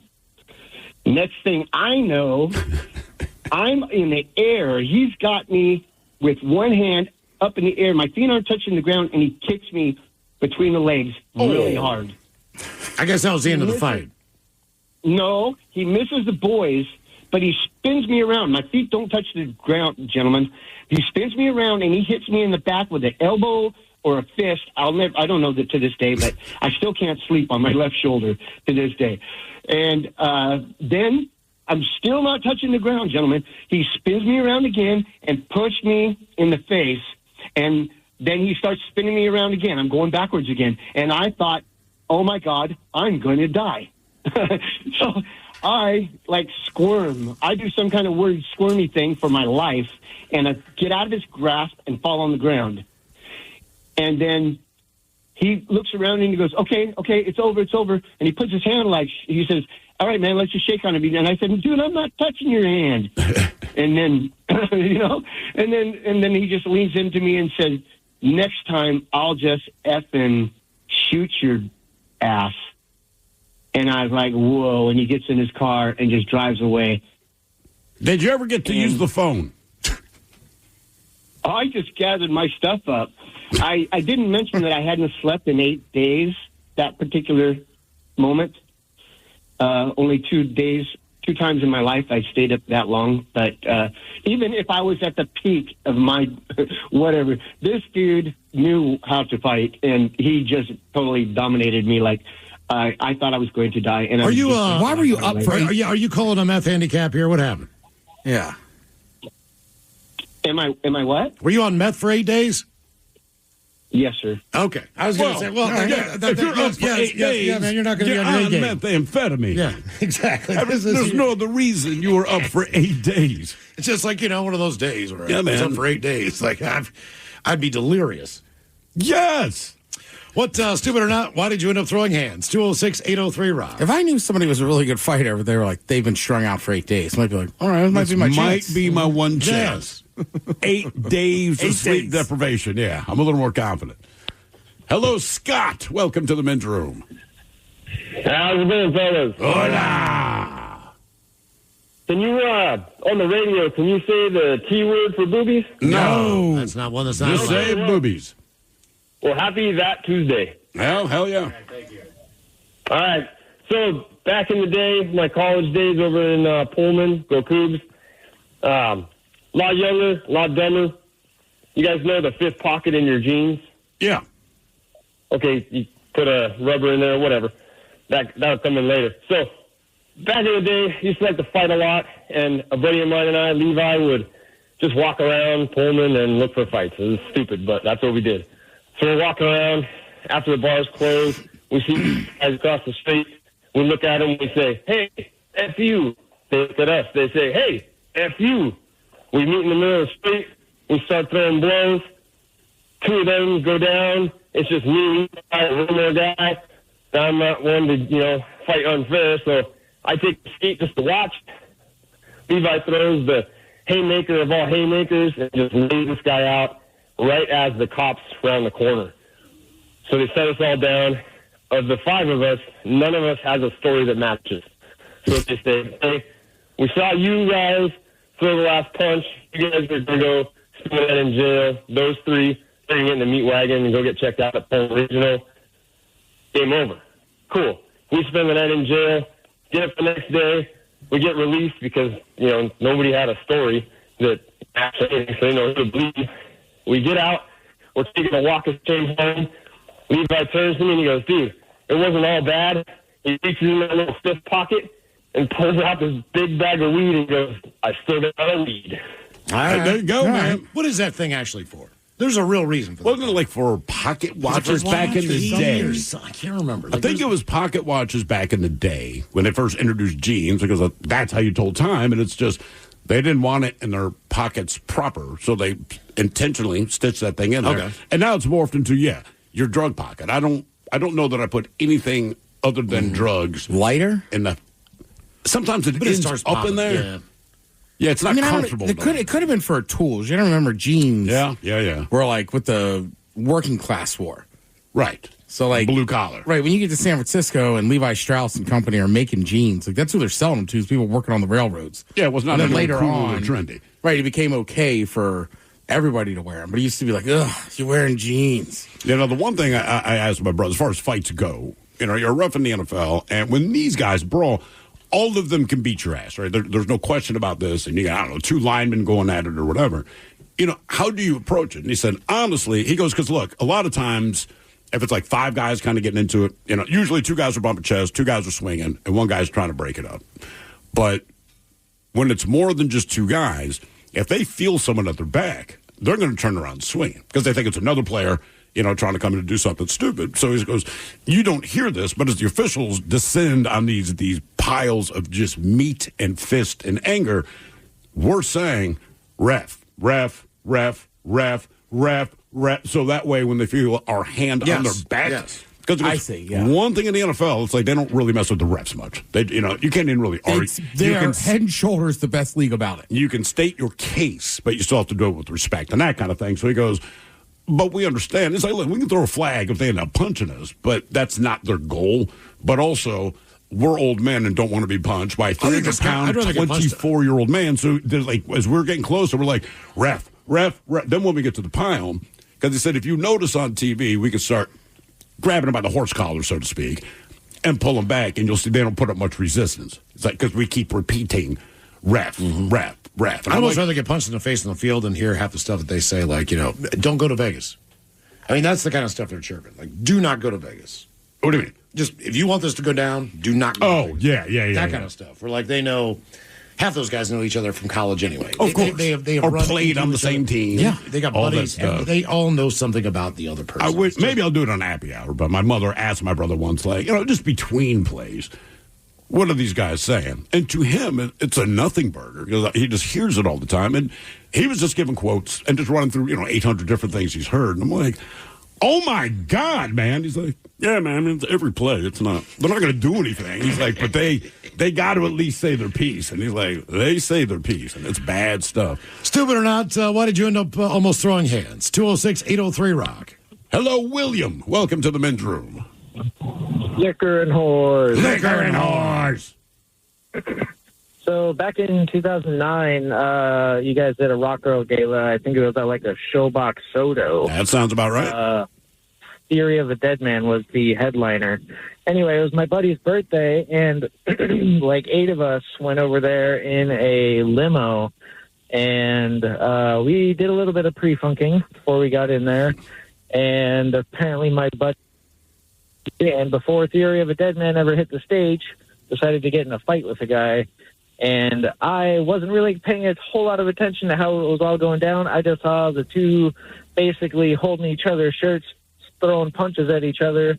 And I ended up taking the one guy down into like a rear naked choke. Not like choking him out, but just telling him, hey, you don't want to fight, man. And by that time, I'm getting hauled out by a bouncer. Everybody's getting hauled out. And that was the end of our night. But then one of our buddies who stayed behind with the limo, when we all got in and told him the story, he's like, well, good news. I got Krispy Kreme donuts for everybody. All right. I mean, yeah, there's a happy ending to that somewhat. Not a long walk. Yeah, I remember that show, Theory of a Dead Man. Yeah. That was a very good time. Stupid or not, why did you end up throwing hands? 206-803-ROCK. Hello, Toby. Welcome to the men's room. Hey, what's going on, guys? What's up? Hey, so this is about a few years ago now. I got in a little scuffle, and we had a friend in town from, like, Alabama, a girl, and she was visiting, but her husband didn't travel with her. It was just her. And basically what had happened, there was a guy that was kind of getting handsy with her. And she was like, hey, like came over to us while I was at the bar or whatever and was like, that guy's kind of making me feel uncomfortable, like whatever. And he was in the bathroom. So she was actually saying this to my wife. I overhear it and I was like, okay. see him come out of the bar or bathroom, and I like stopped him in his tracks. I was like, "Hey, dude, just so you know, she's not interested." He's like, "Well, what's a big deal? Like, I'm married or whatever." And I was like, I don't care, whatever. Fast forward, so he, like, things kind of escalated, right? And, like, he was playing darts, and at, like, one point he was flipping me off, and I was just, like, waving at him, being a little smart A, you know? Of course. And then he basically gets cut off, right? Because he keeps coming over to our table, and then at one point I was like, he's like, "What are you going to do about it?" And I had one hand clenched up, ready to go. And I was like, "Dude, I'm about to knock you out." He's like, "Ooh, whatever. They cut him off. On his way out, he walks behind me, like says in my ear,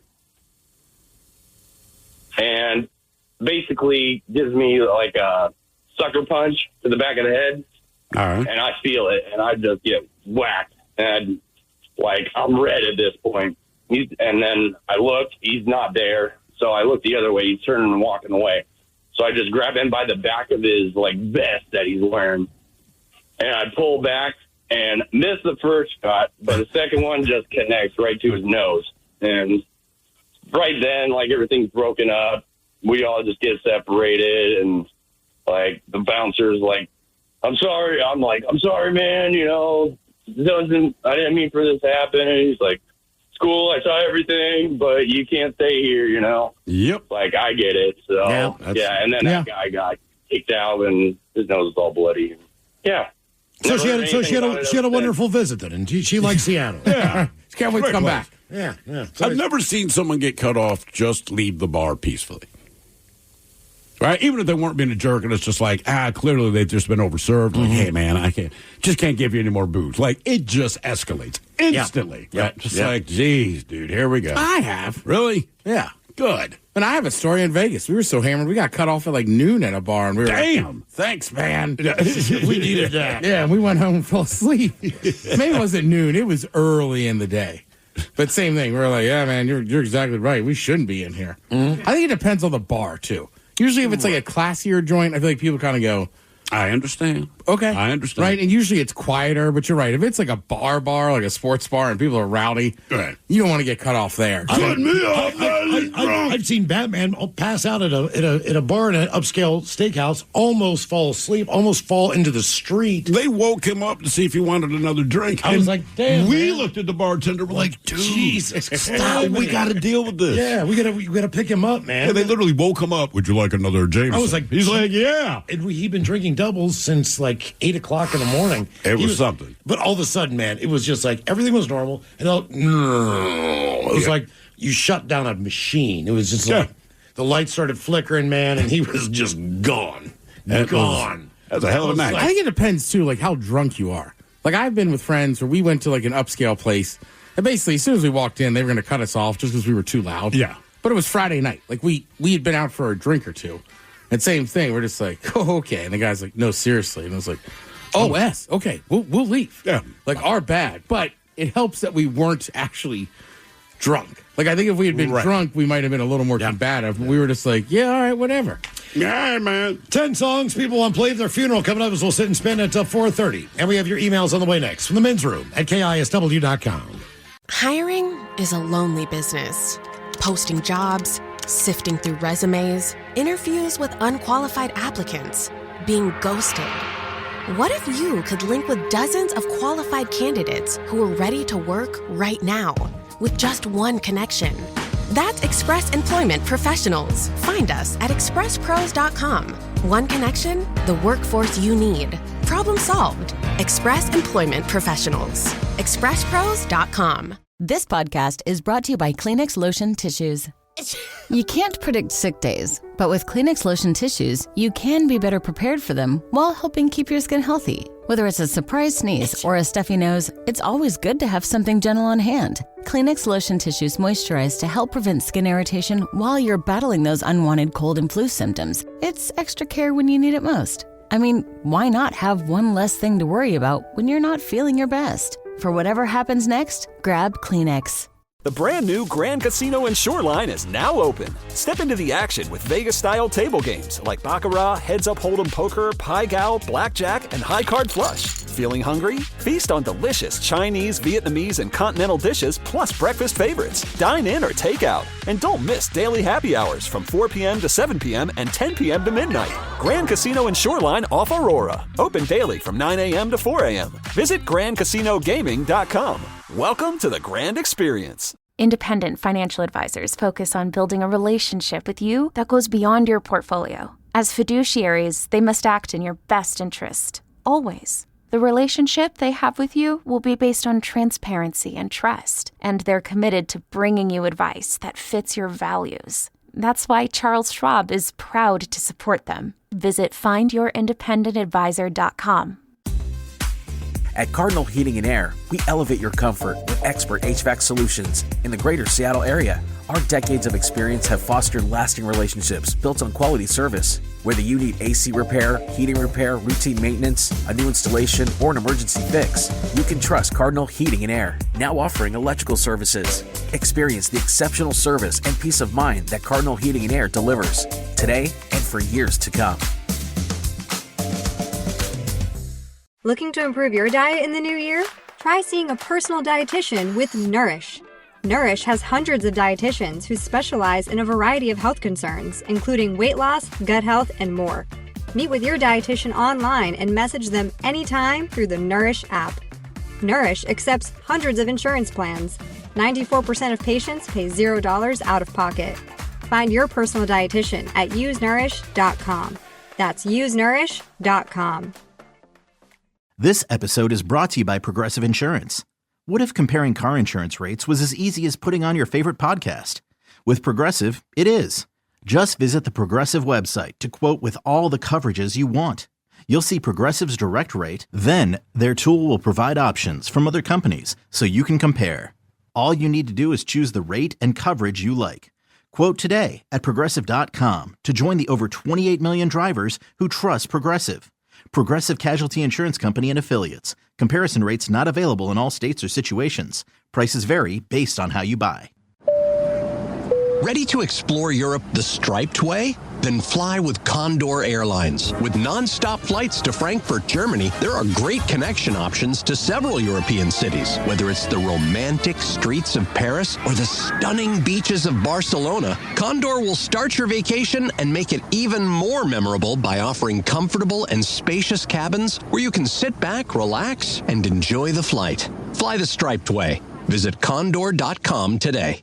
Are you a bartender that dreads the phrase, "Hey, can you put the game on?" At Sports on What, we understand your pain and we're here to help. Over-the-air, satellite, cable, or streaming, Sports on What knows what channel the game is on, and you can too. Follow your favorite teams, set alerts, and filter by provider to get the results you need. Stop wasting time searching and never miss kickoff again. Just download the Sports on What app, and you'll always know how to watch the game. Available for Android and iOS. Start your 7-day free trial when you download Sports on What and subscribe today.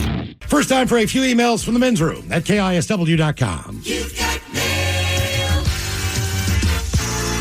You've got mail. And a couple from our question, stupid or not, why did you end up throwing hands? Guys, I was 16 and my dad called my girlfriend a bitch. Gee. I flew right at him and we started throwing punches, then rolling on the ground. My brother had to separate us. It was a bad situation. That from Bruce. As far as fighting dudes just based on names alone, for whatever reason, every Bruce that I've known in my life has been like a man's man. I think Bruce Lee has something to do with it. Well, Bruce Banner, Bruce Lee, I don't know what it is, just the Bruces that I've known in my Bruce lifetime. Banner was kind of a candy ass. That's why he had to turn into the Hulk. That was his whole backstory, man. Yeah, but you he start couldn't talking, even get the adrenaline rush to lift the car off of his wife on the side of the road. This is according to the TV show. Mm-hmm. So then he blasts himself a gamma rays, which, by the way, that's the smartest thing you can do. Then he turned to the Hulk. But see, the Hulk wouldn't have to come out if Bruce could have defended himself. Not a lot. Then you had to start beating Bruce Banner's ass, and then the Hulk popped. Every Bruce I've known's been like 6'2", 6'3", you know, just like had a mustache before everybody else. That guy. I don't think I've known a lot of Bruces. Okay. I had a teacher, but that was it. Mr. Bruce?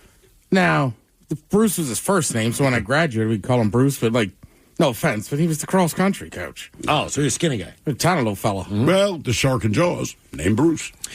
Guys, several years ago, I was on a work trip to lovely Reno, Nevada. Lovely. And decided to grab a couple beers at a brewery one night. I was sitting at the L-shaped bar watching something on TV opposite to where I was sitting. Suddenly, I noticed a guy on the other side of the bar looking at me crooked. I literally looked at him, looked away, ignoring whatever he was trying to do. Then I see him throwing his hands up at me, so I literally looked behind me, thinking he was maybe looking past me at someone else. There was just a wall. So I looked back and gave him the universal, "What? Look." He then proceeds to get up, walk over to me, and angrily ask, "Why are you effing staring at me?" I just looked at him, said nothing, and pointed to the TV I was watching, which was, unfortunately, right above his head, and said, "Dude, I was just watching that TV." He looked at the TV, looked back at me, then dropped his head in his hand, laughed, and said, "I'm sorry, man. I'm an idiot. Your next beer's on me." All I could think was, thank God, because he had two other guys with him. I'm all by my lonesome with a good half-mile walk back to the hotel. I took that next beer on him just to calm my nerves, if nothing else. That from Irish. Had a similar situation, but it was a U-shaped bar. All right. And the guy he was staring at me. And he thought I was somebody else. And you can just tell. I gave him my game ID. I took my wallet. I like, look, this is who I am. I am not whatever name he was calling me. That's not me. He's like, that could be a fake ID. It could be, but it's not. But at your age, who would have a fake ID? I was in college, but this is okay. I mean, it was my ID, regardless if I was legally allowed to drink. I mean, I knew bars I could go to and drink. They just didn't ask to see my ID. Right. But, yeah, I mean, I gave him my actual driver's license. Like, look, man, I don't know who you're mad at, but please, I hope to God it's not me. Oh, let's get on to the birthdays. Please give a birthday shout-out to my sexy husband, Hollywood Ryan, for his 46th birthday today. Give him a happy Chinooka. And the Dirty Germans talking about our hall passes. Ryan Reynolds and Paul Rudd. Nice. Many thanks. Lots of love from his hot wife. Happy Chinooka. Yeah, it sounded to me like this hall passes that you have too and he has none. Or perhaps he wants to sleep with Ryan Reynolds and Paul Rudd. I don't know. I'm not here to judge. I don't understand the breakdown of your hall pass. Yes, yeah. My disrespect, the hall pass involves two. Yeah, is this two for one? Or? It's okay. Guys, want to wish the love of my life, Sean, a very happy birthday. He's 50 today. Great dad to our 20-year-old. Brings the neighborhood food whenever he goes fishing or hunting and is a custom woodworker. Maybe we'll get him married before I have to get my own room from his snoring. So how about a fish sandwich and the Dirty Germans telling him how good he is with his wood? $2 get a fish sandwich? Yeah, I've never seen you manipulate your wood, but I'm what you might call an amateur woodworker myself. Yeah, the thing is, you can manipulate it any way you want, but often it's the lady that manipulates it. Yeah, they tend to do even better. Yeah, look, so what is here?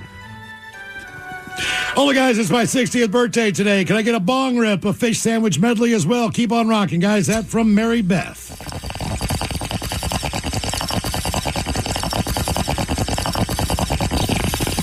Mary Beth had big old breasts. Can I get a fillet of fish sandwich? So you know I got I'll have a fish sandwich. Oh, brother, can I have a fish sandwich? Put the cheese and the tartar on the side. I'll order a fish sandwich. Is it too early for a fish sandwich? Cheese and tartar on the side. Oh, yeah. I smell the fish sandwich. Maybe some dinner relish in the morning. At noon, and at night. Can I buy you a fish sandwich? So you don't want a fish sandwich? All right, guys, here you go. Happy, happy, happy birthday. Happy, happy, happy birthday. Happy, happy, happy birthday to you, to you, to you. Ya's the Dirty Germans, brought to you by Men's Room Original Sausage. Available through Uli's World Famous Sausage, mensroomlive.com, and other fine retailers. Schweinefly. Thank you, Rob. A couple extra emails. Gentlemen, I was at Black Raven for the release party on Friday. Wanted to come up and say something, but never found an opportune time. It was a wonderful event, which is what you want. In any case, I just want to say that if you guys are all truly great at what you do, been listening since the early days, have continued to tune in, as I often have over the years, even while living in different states, which I still do today. Wife and I came up from Bend, Oregon. Oh, damn. For the party. Excellent. They come up and say hello, man. Yes, that is a long-ass drive. Yeah. So, yes. What makes the men's room great? Even though we don't know each other, you create an atmosphere that feels like you're hanging out laughing with your buddies. I can't tell how many times tuning into the show brightened up even the crappiest days.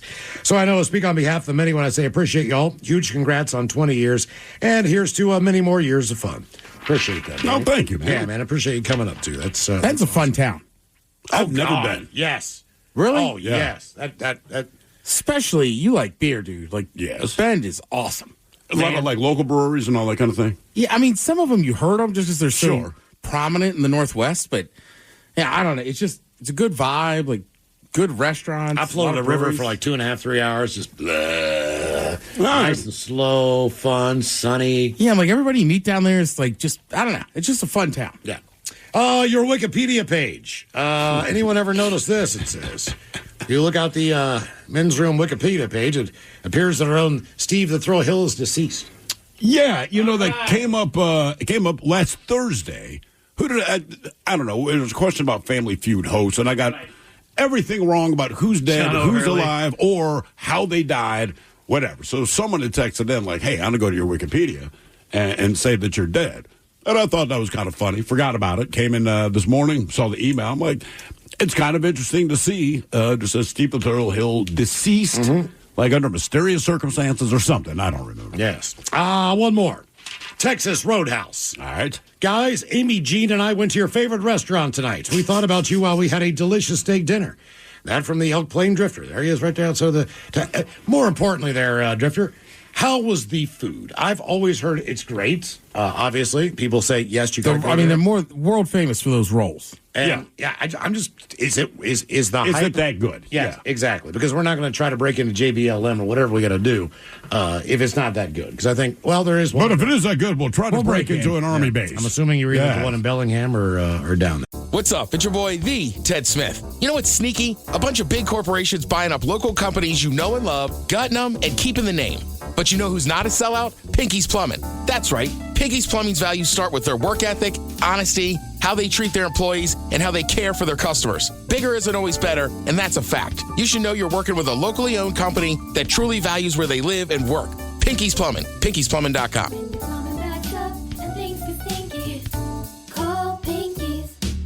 Plug in a Hyundai EV and the extraordinary happens. From the charge time and range in the Ioniq 5 and 6 to the adventurous spirit of the Kona Electric to the 601 horsepower Ioniq 5N. Hyundai EVs make the extraordinary electrifying. There's joy in every journey. EPA estimated 303-mile driving range for 2024 Ioniq 5 SE SEL Limited rear-wheel drive and 361-mile driving range for 2024 Ioniq 6 SE long-range rear-wheel drive with fully charged battery. Actual range may vary. Visit HyundaiUSA.com or call 562-314-4603 for more details.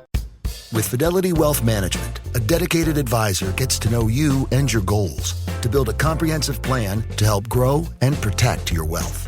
Backed by a team of specialists, they'll analyze all your accounts, even the ones they don't manage, to keep an eye on taxes and provide proactive portfolio insights that can help you unlock your wealth's full potential. Learn more at fidelity.com/wealth. Investment minimums apply. Fidelity Brokerage Services, LLC. Member NYSE SIPC. 99.9 KISW. The men's room returns with Miles and Thrill. Coming up there at 5:08, we will drink a toast with a shot of the day. And we do have your headlines on the way at 5:50. But first, quick check-in with Mike Hollick and some of the stories and headlines he is not working on. Thank you, Miles. Scientists have revealed what will help with your dry skin in these frigid climates. Lotion? Moisturizing before you notice symptoms of dryness. Yes. Come on. That's the big announcement. The number one thing that you can do to avoid dry skin is... Are these things that we keep advertising everywhere. Moisturize it. Yeah. Cool. Thank you, guy. Good job, man. Appreciate you being here. Workmen dismantling the library shelves at Cambridge University uncovered a Crunchy Bar wrapper from at least 50 years ago. Did you see the picture of it? Oh, yeah. Do they even what's it called, like Crunchy Munchy or Munchy Crunchy or something like that? Somebody was munching on a Crunchy Bar is what I think. Where's it from? Said. Cambridge. It's over in the UK. Oh, yeah. Isn't that the ones you have in the office? I think those are Crunchy Bars. Yeah. You are correct. Yes, I have some sitting on my desk right now. All right. Yeah.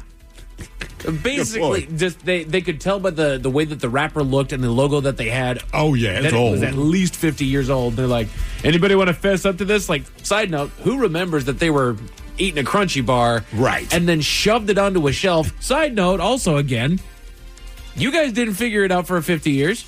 What book section was that in? The encyclopedia. I have no idea. It's got to be something very unpopular. Exactly. Nobody's grabbing that doggone book. 50 years. But it's good enough to stay on the shelf. There's the other thing. Mm-hmm. That book, whatever it was, it's like they're not pulling that one out. Yeah, I'm just scared. Like, what is that book? Because no one reads it. More fun in Florida. Rhesus monkeys in the state have tested positive for herpes. Cool. Who knew that there were that many monkeys in Florida? I did not know that until I read that story today. I did not know that myself. That was crazy. I mean, because we hear about pythons, you hear about gators and all that. And then I read, like, how many monkeys do you have? Some guy, took 4 monkeys back in the day, and he put them on an island. Yep. They got tired of living on the island. Yep. So they swam to shore. Yep. There's a whole list of every county and how many sightings and how many monkeys that have been spotted, captured. I'm just like... And then you got herpes monkeys. I mean, we knew about the snakes, right? Because sure. I had no idea about the monkeys. I'm like, Jesus, man. Florida is rapidly becoming the Australia of America. It kind of is. It kind of, yeah. Right. Everything there wants to kill you or at least disease you. Because now, our monkeys are not venomous because there's no such thing, but they have herpes. Right. The next best thing. God, venomous monkeys. Can you imagine that? No. That would be awful. That'd be horrible. That's a freaking nightmare. Yeah, Scratches or bite you, and all of a sudden it's injecting you with venom. Doggone it, man. Jesus. Researchers are warning the public about AI-generated fake product reviews and how to spot them. Come on, man. Apply that to everything. Pretty much. And this is one of the big issues that I had with AI. You know, they're making people say things that they never said before. Sure. They're images that they have nothing to do with. Exactly. You can apply it to anything. And AI is not a perfect science, and I guarantee you that the next generation, the one behind me, they can spot AI that fast, that easily. Maybe, because you got to think, too. I know they could probably spot what we consider AI right now. Right. But I would think AI is pretty much going to keep up with them. Absolutely. As far as, that tech, so you'll always be fooled. My kid, we watched the Tobey Maguire Spider-Man. Okay. And it came out, 2008, maybe? Somewhere around there. I don't know. Anyway, there's the big climactic scene at the end. He's fighting the Green Goblin and all this stuff. And my son starts chuckling. And I'm like, what? And he's like, God, man, your special effects sucked back in the day. And I'm looking at it, and after he said it, I can kind of see through it. But you realize, dude, I was like, this was cutting edge. Right. Yeah. You were blown away by this, and he's like, it's terrible. This is Spider-Man come to life here, man. And I was like, dude, this is great. And like I said, after he pointed it out, I'd start noticing things. But he was like, it's so bad in his opinion that it was distracting. Right. Yeah. And I was there myself. I get it. You watch a lot of those older movies where the special effects are... King Kong. You go exactly. Like, Jesus, dude. You guys thought this was real? Well, hell no, we didn't think it was real. But it was real enough at the time. It told the story, okay? That's the thing. CGI has come so far that now if it is not seamless, people are absolutely distracted. He can't take it. It's like, thanks for ruining the movie for me, dude. There is one where he's jumping between rooftops, and the movement is so unnatural that I noticed it at the time. Like, okay. There's a few things. And just plug that in there. According to Merriam-Webster, the word of the day is ruminate. Ruminate. Like give thought to something. Why do we need a word of the day? I don't know. Are we going to apply this into every sentence that we or every conversation that we have? Well, I guess, their thought, at least, in the English language, there's over 1 million words. So they're like, look, you'll die before we run through them all again. I don't know, man. I need to ruminate on this. Mm-hmm. There you go. I mean, I feel like trying to use a new word every day would be tough. Yeah. Because it depends who you're speaking to.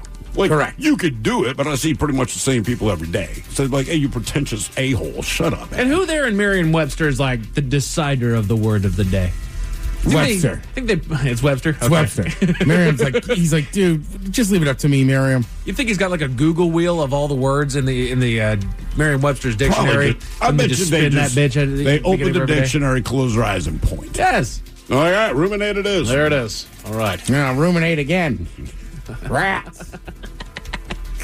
A CDC report says 120 people aboard another cruise ship out of Florida have contracted norovirus. I mean, that's just what happens on cruises, right? At this point, I would just assume that I'm going to get norovirus. And it sucks because I like cruises. I'm sick and tired of all these bad stories coming out because it's detracting certain people from going on doggone cruises. Hey, man, when I went to Africa, everybody said the same thing. You will get sick. Yes. You will get sick. You will get stomach illness. You will have all kinds of crap. You will get sick without question. Is that what you got going on? I didn't get sick.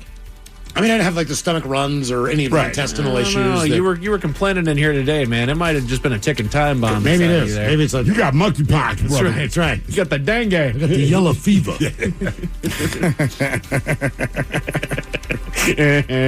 Spring is hot. Oh, wait. What the hell is that? Nope. Beavers are being reintroduced to a small town in England for the first time in 400 years. I read part of this, and believe it or not, the shot of the day today also involves beavers.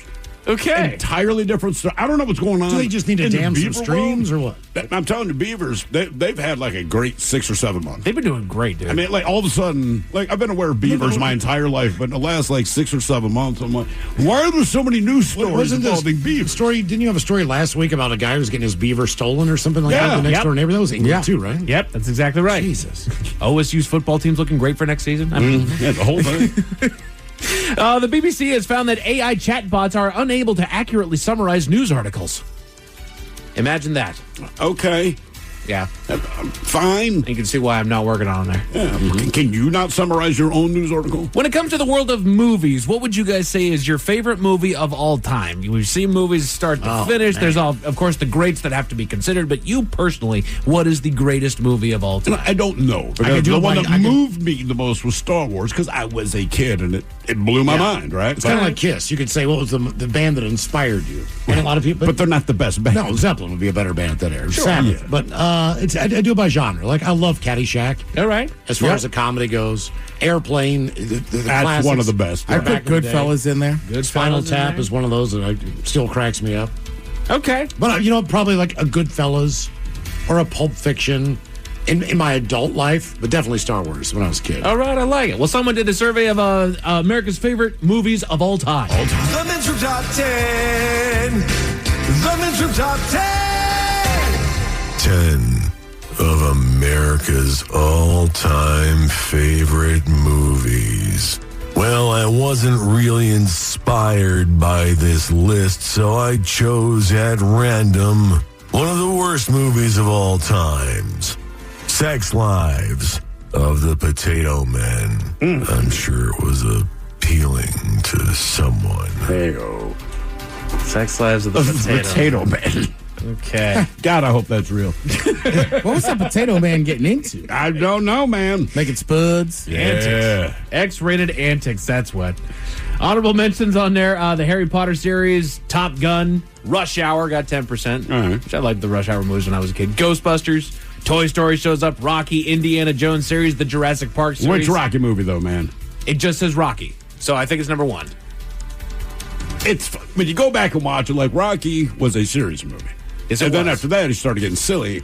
And those are the ones I like. Give me Mr. T and give me Russian Dude. All right. Dolph Lundgren. I watch them every time. Every time.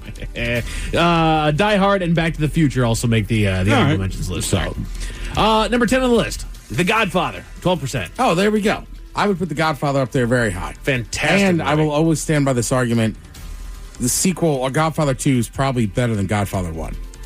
I don't know if I agree with you on that one, Ted. I'm just saying, to me, there's very few films you can make that argument. With The Godfather, you can. All right. I like it. Got to remember, it was one book. Right. That's a thick-ass book. Dude, honestly, I've read it myself. Attaboy. It's not, you can actually get through it in I hate to admit it, but they do a better job of making the characters. Okay. But it's all in that one book. Yeah. Whereas they made The Godfather, and then they had to go back and kind of tell you how stuff worked out. Exactly. The Star Wars series, number 9, 12% of people. Sure. Yep. Which, I think it depends on when you cut off the Star Wars series. We talking the original trilogy? We talking about... Yeah, everyone has their own version of that for sure. Exactly. My problem is when all the sub-series started coming out all over the place, and I was kind of born into when it just started budding, and all of a sudden there was all this fan fiction that started turning into some real stuff, and then that's where I kind of lost it. Like, wait a minute. George Lucas is the one that made it. Like, we can't kind of go off of what he said there. He's the one that made it. And then he ruined his own series. I think that's why people appreciate it when he doesn't have anything to do with it. Yeah. Like, there was such backlash after the prequels, as it were. It's like, okay, I'll watch this if I know that he does not have anything to do with it. The Fast and the Furious series beats it with 13%. Damn. Well, what number are they on now? 9? I think they're on, what, 9? Yeah. That's what I'm saying. Like, yeah. I mean, and they kind of do like well Rocky, every time. Kind of like Rocky. Are they still serious? I feel like I saw one. I've never actually sat down and watched a Fast and Furious movie, but I feel like there was one where they had a car that was being flown by a helicopter. I honestly don't know. Right. I really don't know anymore. But. The Home Alone series comes in there. Okay. 13%, which I love those as well. That's fair. Again, I think that there's a cutoff there because they brought in a new kid after a while, which is fair because Macaulay Culkin can only get left home alone so many times. Right. Like you're an adult now. Home Alone, CPS. Right. Yeah, like, dude, you're not home alone. You're 19. You have your own place. Seriously. Just sit there with a bong. Where's everybody? Hey, like, you have a job.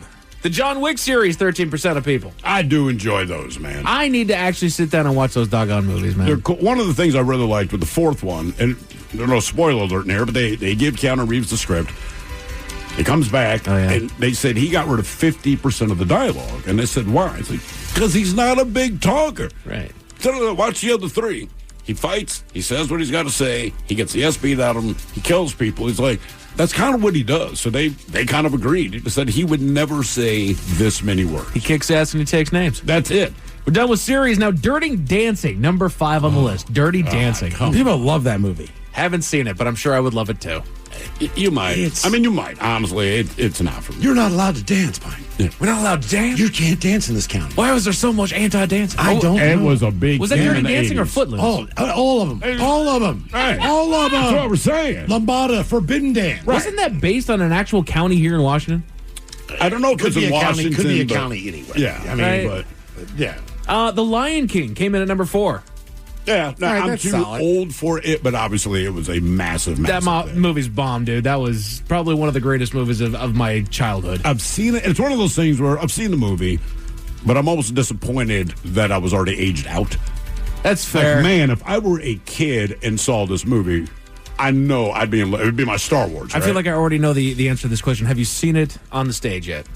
Come on, man. Boss, it's really cool. I'm going to let you. What do you think the answer is? I know what the answer is. That's why I'm going to tell you. You need to go see it. I will say this. It's badass, dude. I've seen like the costumes and the makeup and stuff, and I always respect and appreciate that kind of thing. Yeah. I already know the story. Yeah. So it's not hard for me to follow along. I don't want to say anything about I might do it on the air because if my wife hears it, I guarantee you.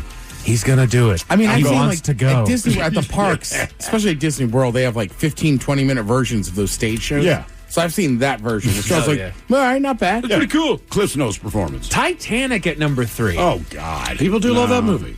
It was just so long. And it was fine. But And it was a completely different story than Titanic. Yeah, That's it's the just thing. like, oh, they're in love, 90% of that movie had nothing to do with the Titanic other than the fact that they were on the boat.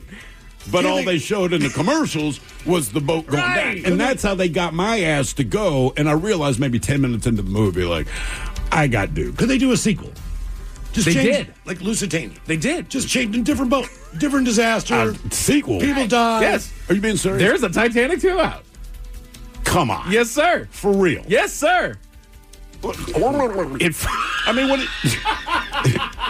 Is that the tagline? What was it? Well, they did have a sister ship that was a floating hospital in World War I or II. Yeah. And it got sank by the Germans, I believe. Or somebody, whoever sank it, right? Yeah. So just do that one. Floating hospital, injured military, boom, big bomb. The thing is Ship that goes down again. they did a good job of telling a story where you already knew the ending. Sure. So they told a completely different story. No. You know what I mean? So the ship just floats into New York. Yeah.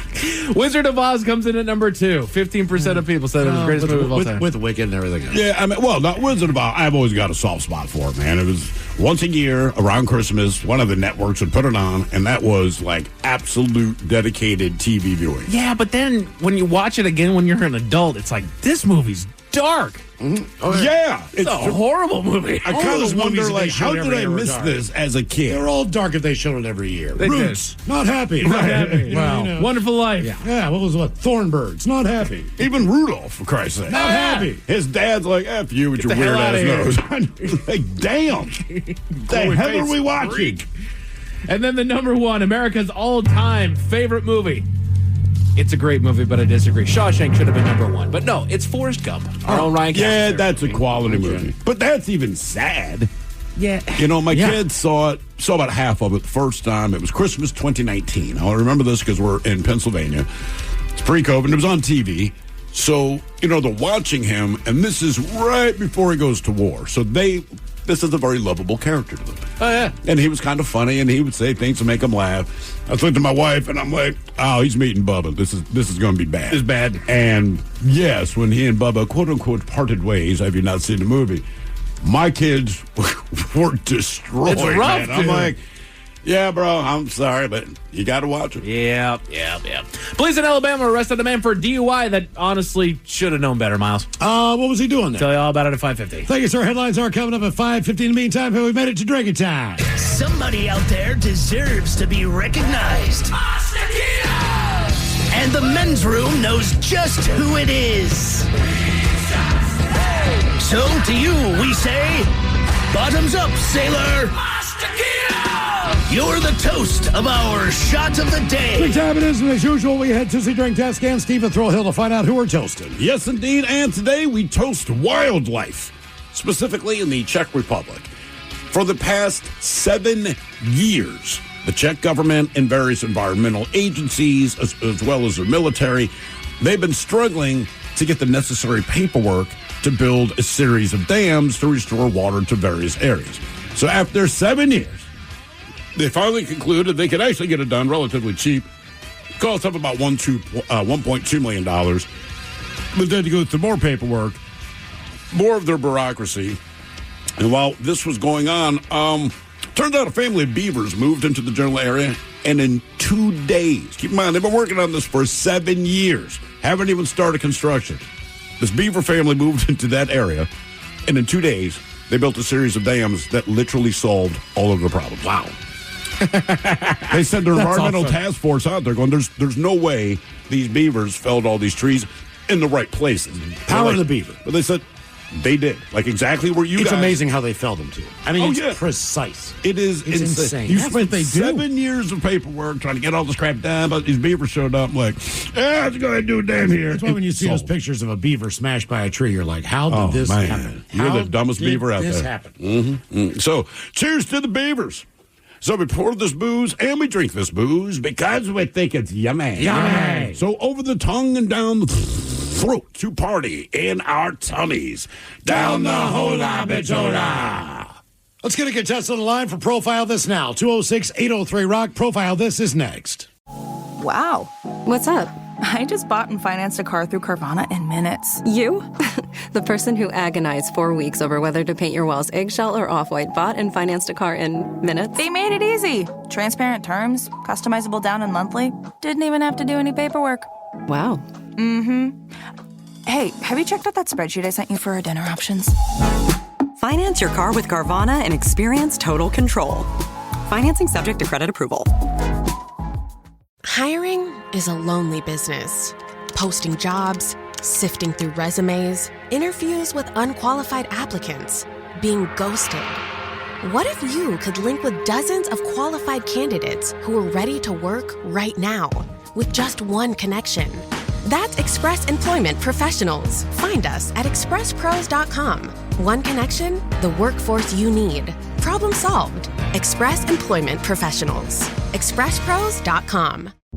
Is your team at work feeling a little disconnected? Maybe the workflow's not flowing? Try Confluence by Atlassian. Confluence is the connected workspace where teams can create, organize, and deliver work like never before. In Confluence, teams can whiteboard their vision for any project, easily create or access the relevant pages and resources they need, and discover important context they might not even know they need. Plus, AI helps teams jumpstart brainstorms, organize information, and connect workflows, so teams can move efficiently and create alignment with ease. In fact, with Confluence, teams can see 5.2% average boost in productivity in 1 year. So if your team lacks confidence, try Confluence, the connected workspace where teams can do it all. Set knowledge free with Confluence. Learn more at Atlassian.com/confluence. That's ATLASSIAN.com/CONFLUENCE.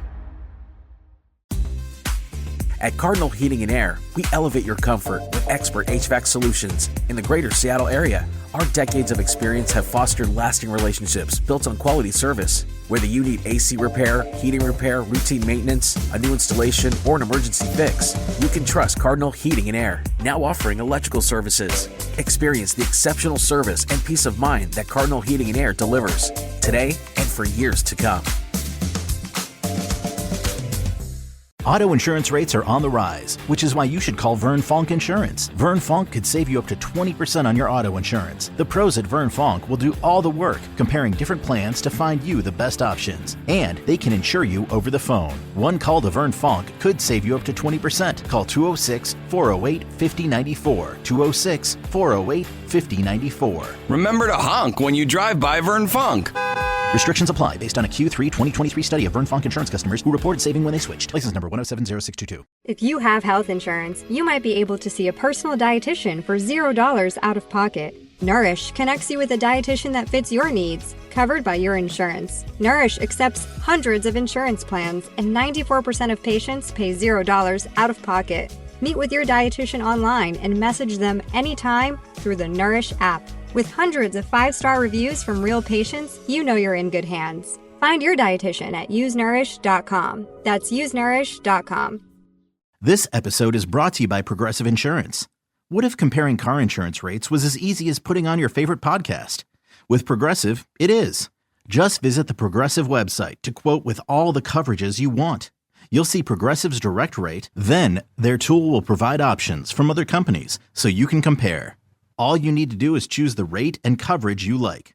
Quote today at Progressive.com to join the over 28 million drivers who trust Progressive. Progressive Casualty Insurance Company and Affiliates. Comparison rates not available in all states or situations. Prices vary based on how you buy.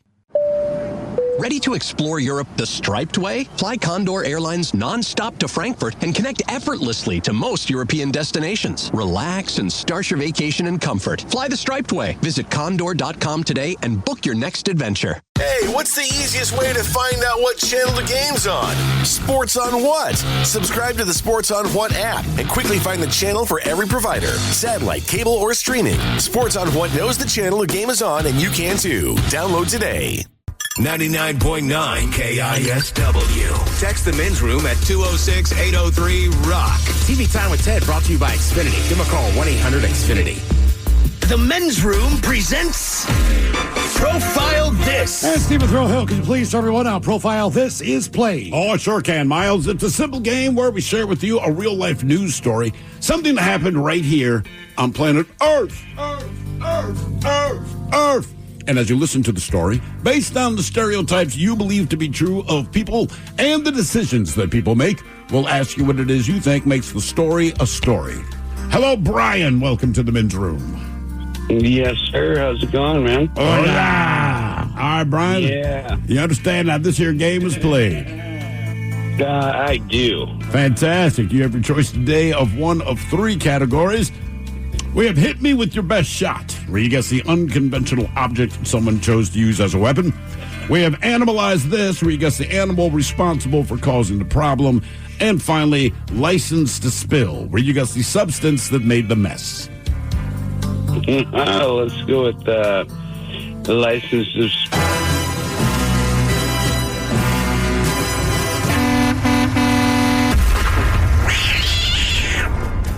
All right, Brian, here's your story. There's not much to it, but the California Highway Patrol, they were left cleaning up when a truck spilled its load onto the highway. According to the CHP's Hayward station, they said on social media that officers responded to a report of a traffic hazard on I-580 and arrived to find what they call a sticky situation. Now, naturally, there were traffic delays for a few hours until the mess could be cleared from the road. California Highway Patrol said the spill should serve as a reminder to all highway travelers to make sure their loads are properly secured. Now, the question is, what was it that spilled out of the truck onto the highway? Was it marbles?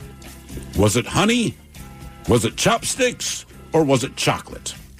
So marbles, honey, chopsticks, or chocolate? You know, I would have said chickens, but in this situation, I think that I'm probably going to say Honey. Honey. Okay, Brian. Yeah. Brian, I'll join you since Steve said it was a sticky situation. No, that's what they said. Oh. I'm just repeating their quote. Okay. Well, okay, say- all right. Well, we're on the same side there. What part of California? Northern, southern? I have absolutely no idea, man. All right. I'll go chocolate. Chocolate. Chocolate. All right. Chocolate. What spilled all over the road? Marbles, honey, chopsticks, or chocolate? We'll find out next. Oh, Next. yeah. Next. That was a tease. What's up? It's your boy, the Ted Smith. When that pipe starts to trickle and you're in a real pickle, call Pinky. When that burst pipe starts to smell ripe, call Pinky. When your water heater's shot and it won't get hot, call Pinky. When you get home to a flood, call your best bud. Pinky's Plumbing to the rescue. No job is too big or too small. Pinky's does it all. So when your plumbing backs up and things get stinky, call Pinky's. Pinky'sPlumbing.com.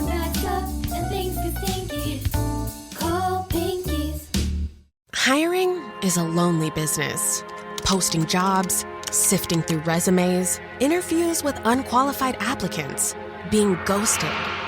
What if you could link with dozens of qualified candidates who are ready to work right now with just one connection? That's Express Employment Professionals. Find us at expresspros.com. One connection, the workforce you need. Problem solved. Express Employment Professionals. expresspros.com.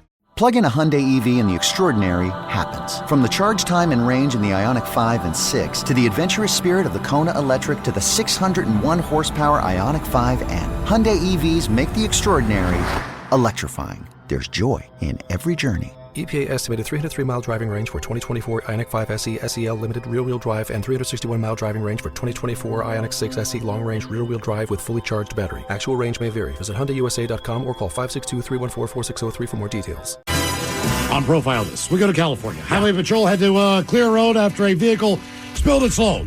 Question is, was the vehicle carrying marbles, honey, chopsticks, or chocolate? And Brian, that is the very question that we posed to you. And like they said in their clever social media post, they arrived to find themselves in a sticky situation. And almost for that alone, you and Miles went with honey.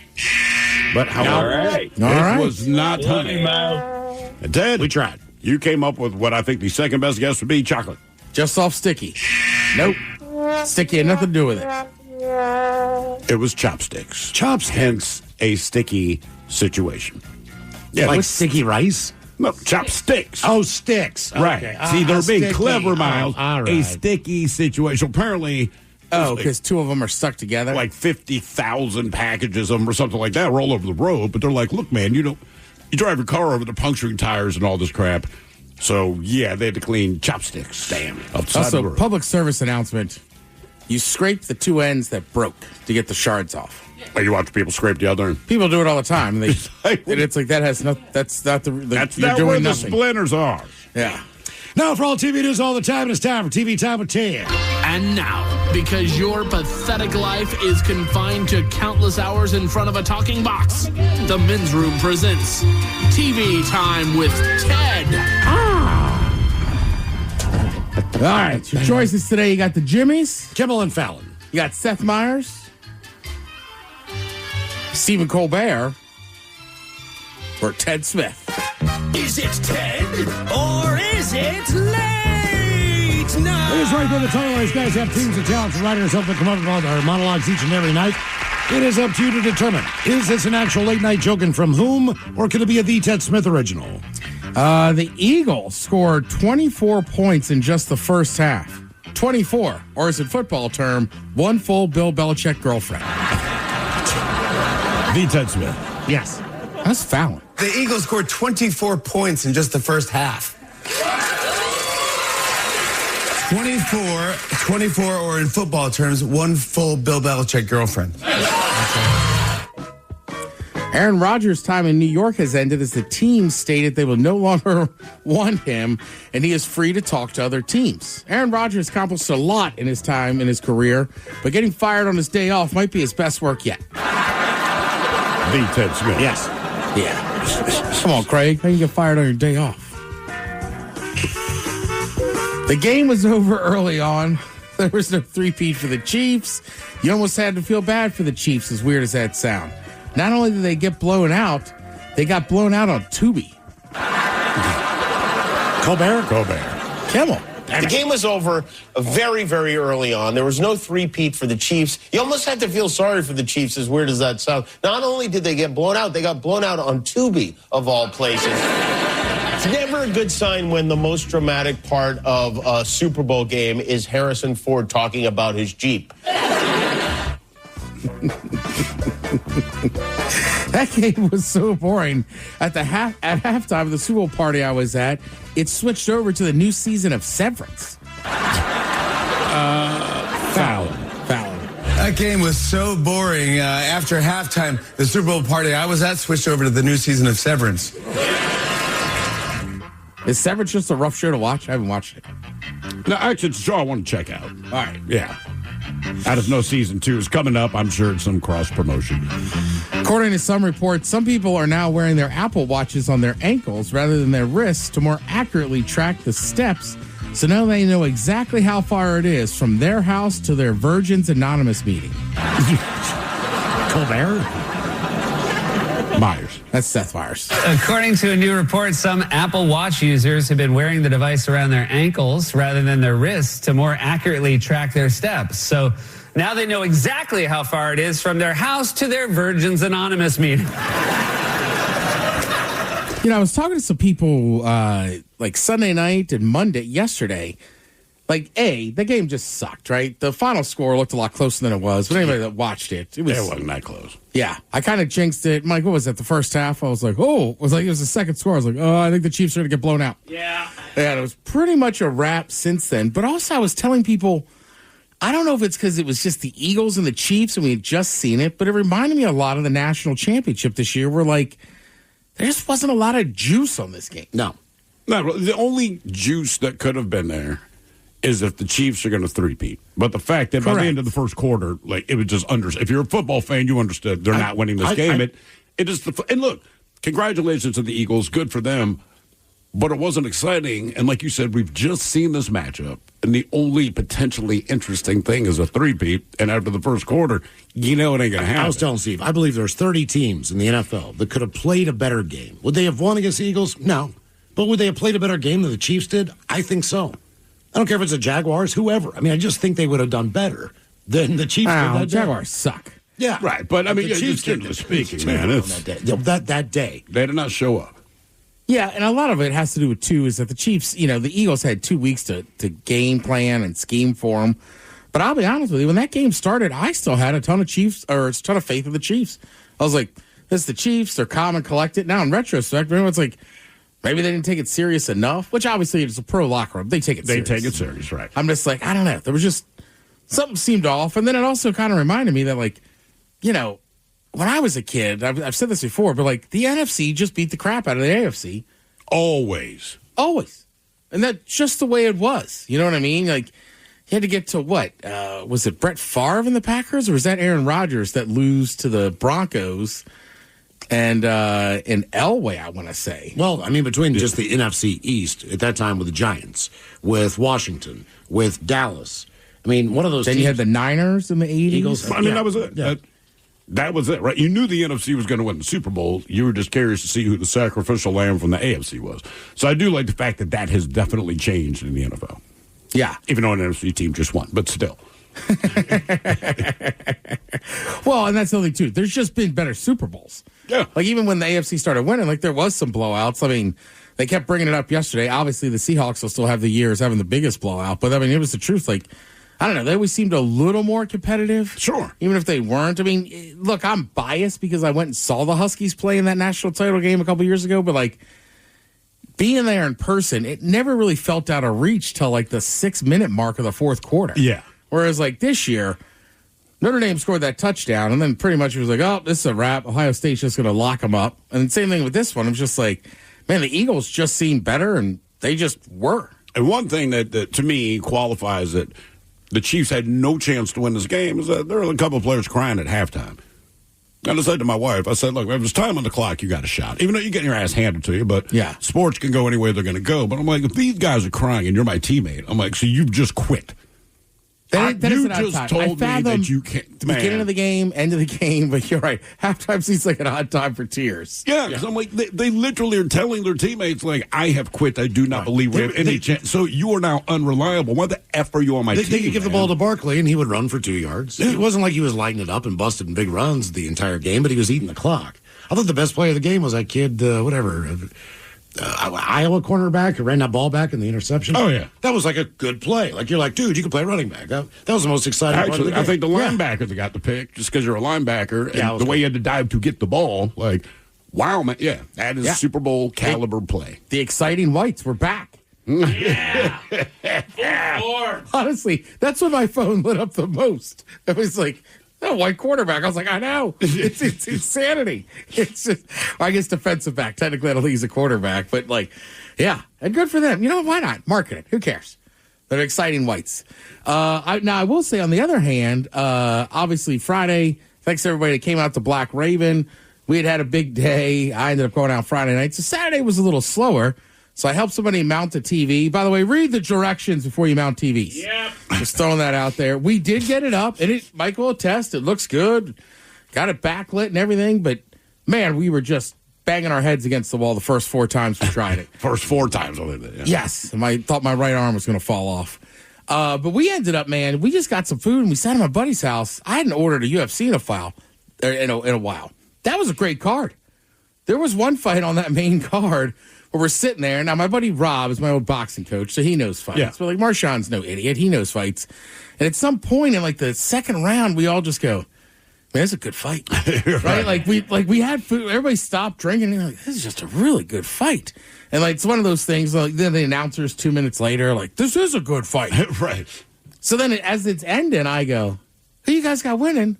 I don't know who I got winning. And me and my buddy had a little $5 bet. And they're like, it's a unanimous draw. Oh, wow. Which you rarely see, but I was like... A unanimous draw. Unanimous draw. And I went... Either that's a sign of a great fight or a horrible fight. Right, but I was just like, all right, that makes me feel better. Like, I'm not losing my touch. I know how fighting works. It's just like, that was that good of a fight where it's like, I couldn't have picked to win. I mean, you also could have given it to one guy or the other, but just... I don't know. It was just very good night of fights, and I feel like the UFC does a good job of that night before the Super Bowl, generally having a pretty big card. You're going to get huge viewership, right? Because people are amped, and it's not like it's not like the college championship where the night before there's NFL on and this and that. So it is a sad time of year. We're done with football, but I'll say get into your college hoops. Hell, I was watching starting to heat up. It is. Terps for 25. Let's see. Some stuff from the game. I guess Tom Cruise. People are kind of wondering what happened to his face. Yeah. I mean, that's not what you want to. Do the math, guys. So basically, some doctors that do this for a living that didn't work on him. They just do it for a living. They get consensus that he got filler in his cheeks, Botox, laser skin resurfacing, which removes damaged skin layers.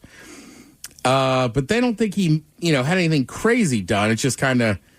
Traditionally, Tom Cruise has aged pretty well. Yeah, even on his own, sure. Yeah, exactly, right? You're just kind of like... Almost looked like he was more woodchucky. Like typically when I feel like you get a face lift or whatever, you look a little tight and a little bit skinnier. But he kind of looked just a little bit, I don't know. It was his hair that bugged me. He looked different. Well, I would also say, I learned this years ago, unfortunately, RIP, but from Kenny Rogers.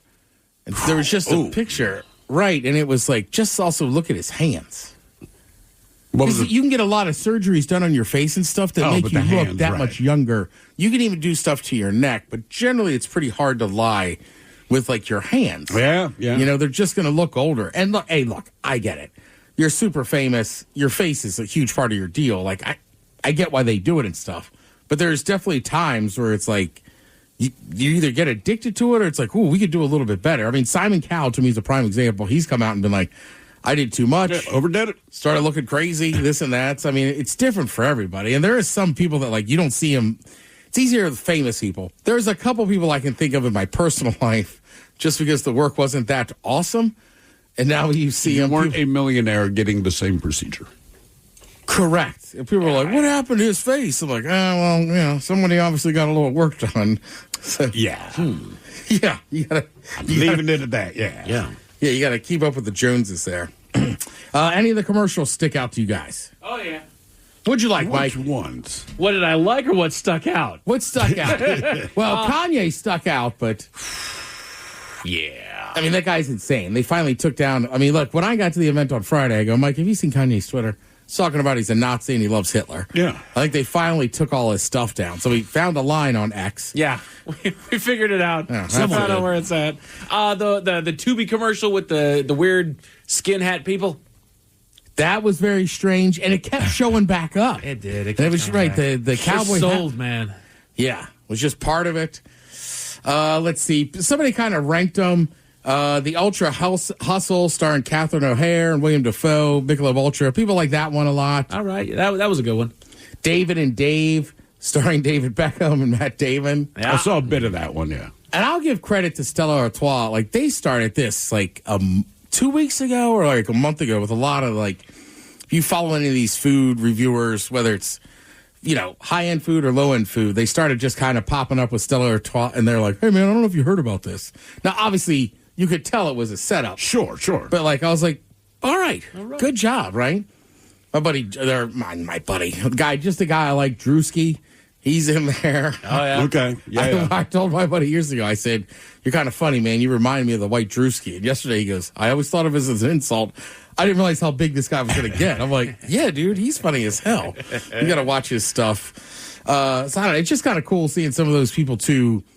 Look, the media is the media now, right? So whether you're an influencer, whether you do radio, whether you do TV, people take in media on so many platforms that is kind of wild to see these guys that are all crossover, quote unquote. Yeah. I mean, Kai Cenat, who's a streamer, he just shows up on regular fast food commercials now and stuff. Wasn't the guy that you went to see stand up, wasn't he on a commercial too? Shane Gillis was in a Bud Light commercial, Yeah. Yep. Shane Gillis was on there. That one got a lot of love. People like that one, the big men on the cul-de-sac, Post Malone, Shane Gillis, Peyton Manning. Man, we spent a good chunk of that Sunday after that commercial came out, we could make that thing.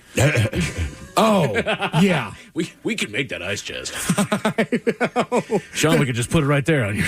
They were talking about how many beers you think it takes to fill it, this and that. Everybody needs to come to the party with a bag of ice and a case of beer. Yeah. Plus, look, that's part of Shane Gillis's act is that he seems and look, trust me, I drank a beer with him. He is kind of that, just a dude you can hang out with. Peyton Manning kind of gives off the same thing. Post Malone just seems like a generally nice dude. Oh, yeah. So I think that commercial helped a lot. But a lot of people like the Budweiser commercial. The Lay's little farmer commercial got a love on there, too. The Seal, did that get on there anywhere? Seal, there were some that were just weird, too. But that one gripped my attention because I'm like, I recognize this is strange, but I'm watching it and I'm chuckling. The ultimate question, though, that Seal commercial, what was it for? No idea. Exactly. And the other thing, too, is, it is an age-specific thing because my kids are like, what the F are we watching? Because me and the mom are laughing, and I'm like, look, man, it's a guy named Seal. They're like, who the hell calls himself Seal? I'm like, it's a dude named Seal. So they had to Google it. So I'm like, right, if you don't know who he is, this is just weird. Mountain Dew commercial. Mountain Dew. Thank you. Yeah. Yeah, and to me, Seal was most famous for, Kiss from a Rose, and then, what was that, in the Batman movies? And then he was kind of famous, unfortunately, for having that birthmark on his face and being married to one of the hottest women on the planet. Also, that Hims and Hers commercial. Pharma America is killing you. They're poisoning all your stuff, and they profit off of you being sick. Take our generic Ozempic pill. Jesus, guy. Hey, cut to the chase. That's right. We want in on this. Yeah, exactly. I respect it. Thank you, Tim. We appreciate it. You're listening to the Men's Room. Now, it's time to hit the headlines. Here's Mike Hawk. Yeah, had to get that in there. There we go. I got it. I'm on it. Our top story, we go to Alabama, where officers caught a suspicious-looking vehicle. They determined that the car looked like it had just gotten into an accident and decided to pull the driver over. It didn't take long before a probable cause affidavit was issued and the driver was arrested for DUI. It was noted in the story that the driver is a partner at a local attorney's office specializing in personal injury, criminal defense, divorce and family law, and, you guessed it, DUI defense. Yeah. Think he knows any good lawyers? Yeah. He was taken to jail, but has since bonded out. He probably knows a good bondsman as well. Yeah, probably. So, there you go. Well done. Come on, man. Fantastic. In other news, to Japan, where they don't mess around. Local authorities descended on a woman at a convenience store after she destroyed property. The store had been reeling from someone coming into the store and damaging products inside of the store, rendering them unsellable. They kept their eye on the woman as she made her way over to the targeted product, packages of sweet buns. No. And they observed as she grabbed one of the buns and squeezed it in her hand, permanently altering the shape of the bun and rendering it unsellable. No one wants a squeezed bun. A squished bun. Yeah. She defends herself that she was only checking the firmness of the buns, but the damage had been done, putting the store back in an astounding 181 yen. How much is that, Ted? 181 yen. That is $80. You're close. $1.19. Oh, all right. $1.19. She was arrested on site. Damn. They arrested her ass for squeezing a doggone bun. Don't take grapes in Japan, Miles. Yeah, no kidding. Don't check those avocados to see if they're just buy them. Just buy them. You get what you get. An officer in the UK is standing accused of some gross misconduct with a colleague. Emphasis on gross. Over the course of several years, the officer allegedly made several inappropriate advances and discourteous comments toward multiple female coworkers. In addition, it was also noted that he got his hands on a coworker's phone at some point, taking several inappropriate pictures of himself, sent nude photographs to a coworker via WhatsApp, and also farted in one of their faces. Oh. He's being brought before the court. Yeah, come on, man. I want to study that mind. Where in there do you justify what it is that you're doing? Probably just never really faced any consequence. To go through life. That generally seems to be the theme of people that are like that. Exactly. And if you face consequences, you make different decisions, right? Right. And if you don't face consequences, there's no reason for you to stop doing what you do. Right. I've known people that have gotten backed up that I know, like, without beyond a shadow of a doubt, they're like the sweetest person on the planet. They would never ever want to make anybody feel that way. Yeah. And they did, and they got backed up. How does this guy make it this far? I do not know. That's the part that I don't understand. You know what I mean? Speaking of farts, a man is in the center of an article on Metro UK, or Metro.uk, detailing his interesting new choice of career. The man started his working life as a carpenter, but would moonlight as a stripper at the local club. All right. His popularity soared in a short amount of time as he boosted his numbers through the Thirst Trap Instagram account that he created, and eventually turned his attention to, you guessed it, OnlyFans. Yeah. He built up a page and had a following, but was a little stunned when he started getting the same requests just 2 years in. His followers wanted him to fart on camera. After plenty of time refusing the requests, he finally caved and made a pay-per-view video featuring his flatulence, and it's now become a main staple, with him gladly admitting that he makes roughly $1,900 a month alone from those videos. Damn, man. Just some farting. Just farting. Just good for him. Just ripping it on camera. All right. I wish you were here to smell it. That's one of his lines. Quote, I wish you were here to smell it. That's what gets the big bucks. He's like, and boom, I made 2,200 Australian. Valentine's Day is coming up. Oh. You think that guy does cameos?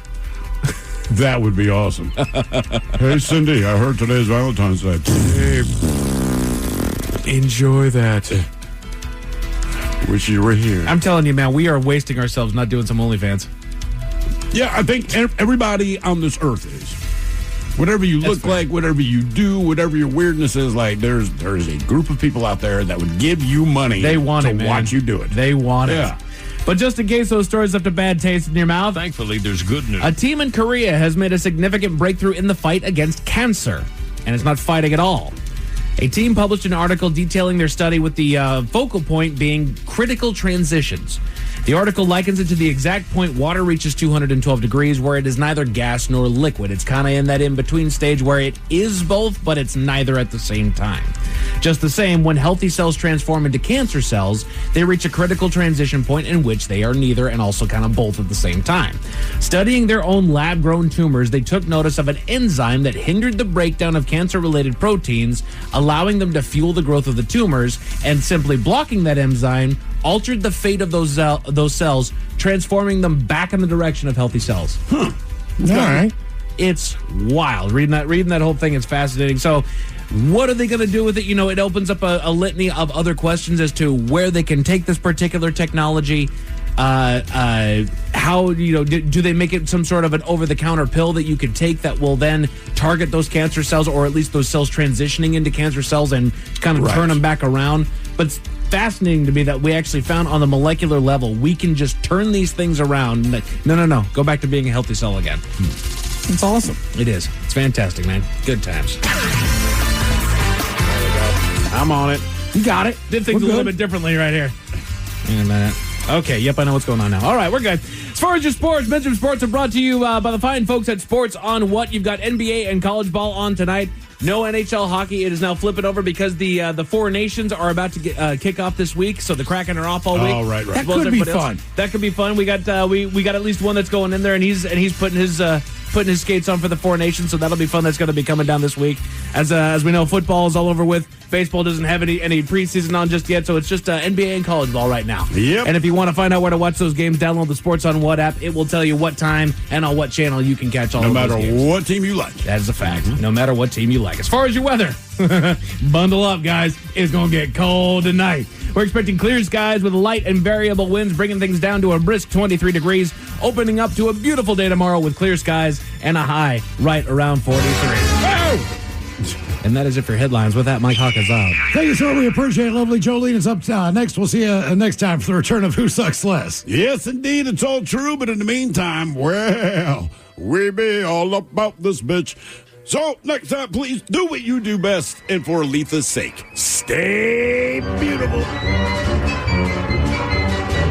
The Men's Room has been taped before a live studio audience. Wardrobe and makeup provided by Mantastic Limited. This has been a presentation of the Men's Room Radio Network. Oh, man! A Double Flush production. What is... Dax, are you? Tracking all our cars on Carvana Value Tracker on all our devices? Yes, Kristen, yes, I am. Well, I've been looking for my phone for... In Dax's domain, we see all. So we always know what our cars are worth. All of them? All of them. Value surge, trucks up 3.9%. That's a great offer. I know. Sell? Sell. Track your car's value with Carvana Value Tracker today. Working as a dedicated Fidelity advisor, I always ask, what's important to you? I'll look at those priorities and goals alongside your full financial picture to build a comprehensive plan designed to help grow and protect your wealth. With proactive portfolio insights and an eye on taxes, I'm here to help you make the most of your money. I'm Laura Maxwell, and I'm a dedicated Fidelity advisor. Learn more at fidelity.com/wealth. Investment minimums apply. Fidelity Brokerage Services, LLC, member NYSE, SIPC. At Cardinal Heating and Air, we elevate your comfort with expert HVAC solutions in the greater Seattle area. Our decades of experience have fostered lasting relationships built on quality service. Whether you need AC repair, heating repair, routine maintenance, a new installation, or an emergency fix, you can trust Cardinal Heating and Air, now offering electrical services. Experience the exceptional service and peace of mind that Cardinal Heating and Air delivers today and for years to come. So I read in USA Today that the majority of people stop GLP-1 weight loss injection shots in a year. Now, what's concerning is if you get off GLP-1s, there's a real chance you can gain all the weight back. The solution? Alma said, a natural superfood protein shake. University studies show it optimizes your metabolism so you can lose weight easily, and Alma said it's been scientifically proven to preserve muscle mass. Use Alma said with GLP-1s or as a natural alternative. Find out more and see the university studies at almased.com. That's ALMASED.com. Independent financial advisors focus on building a relationship with you that goes beyond your portfolio. As fiduciaries, they must act in your best interest, always. The relationship they have with you will be based on transparency and trust, and they're committed to bringing you advice that fits your values. That's why Charles Schwab is proud to support them. Visit findyourindependengadvisor.com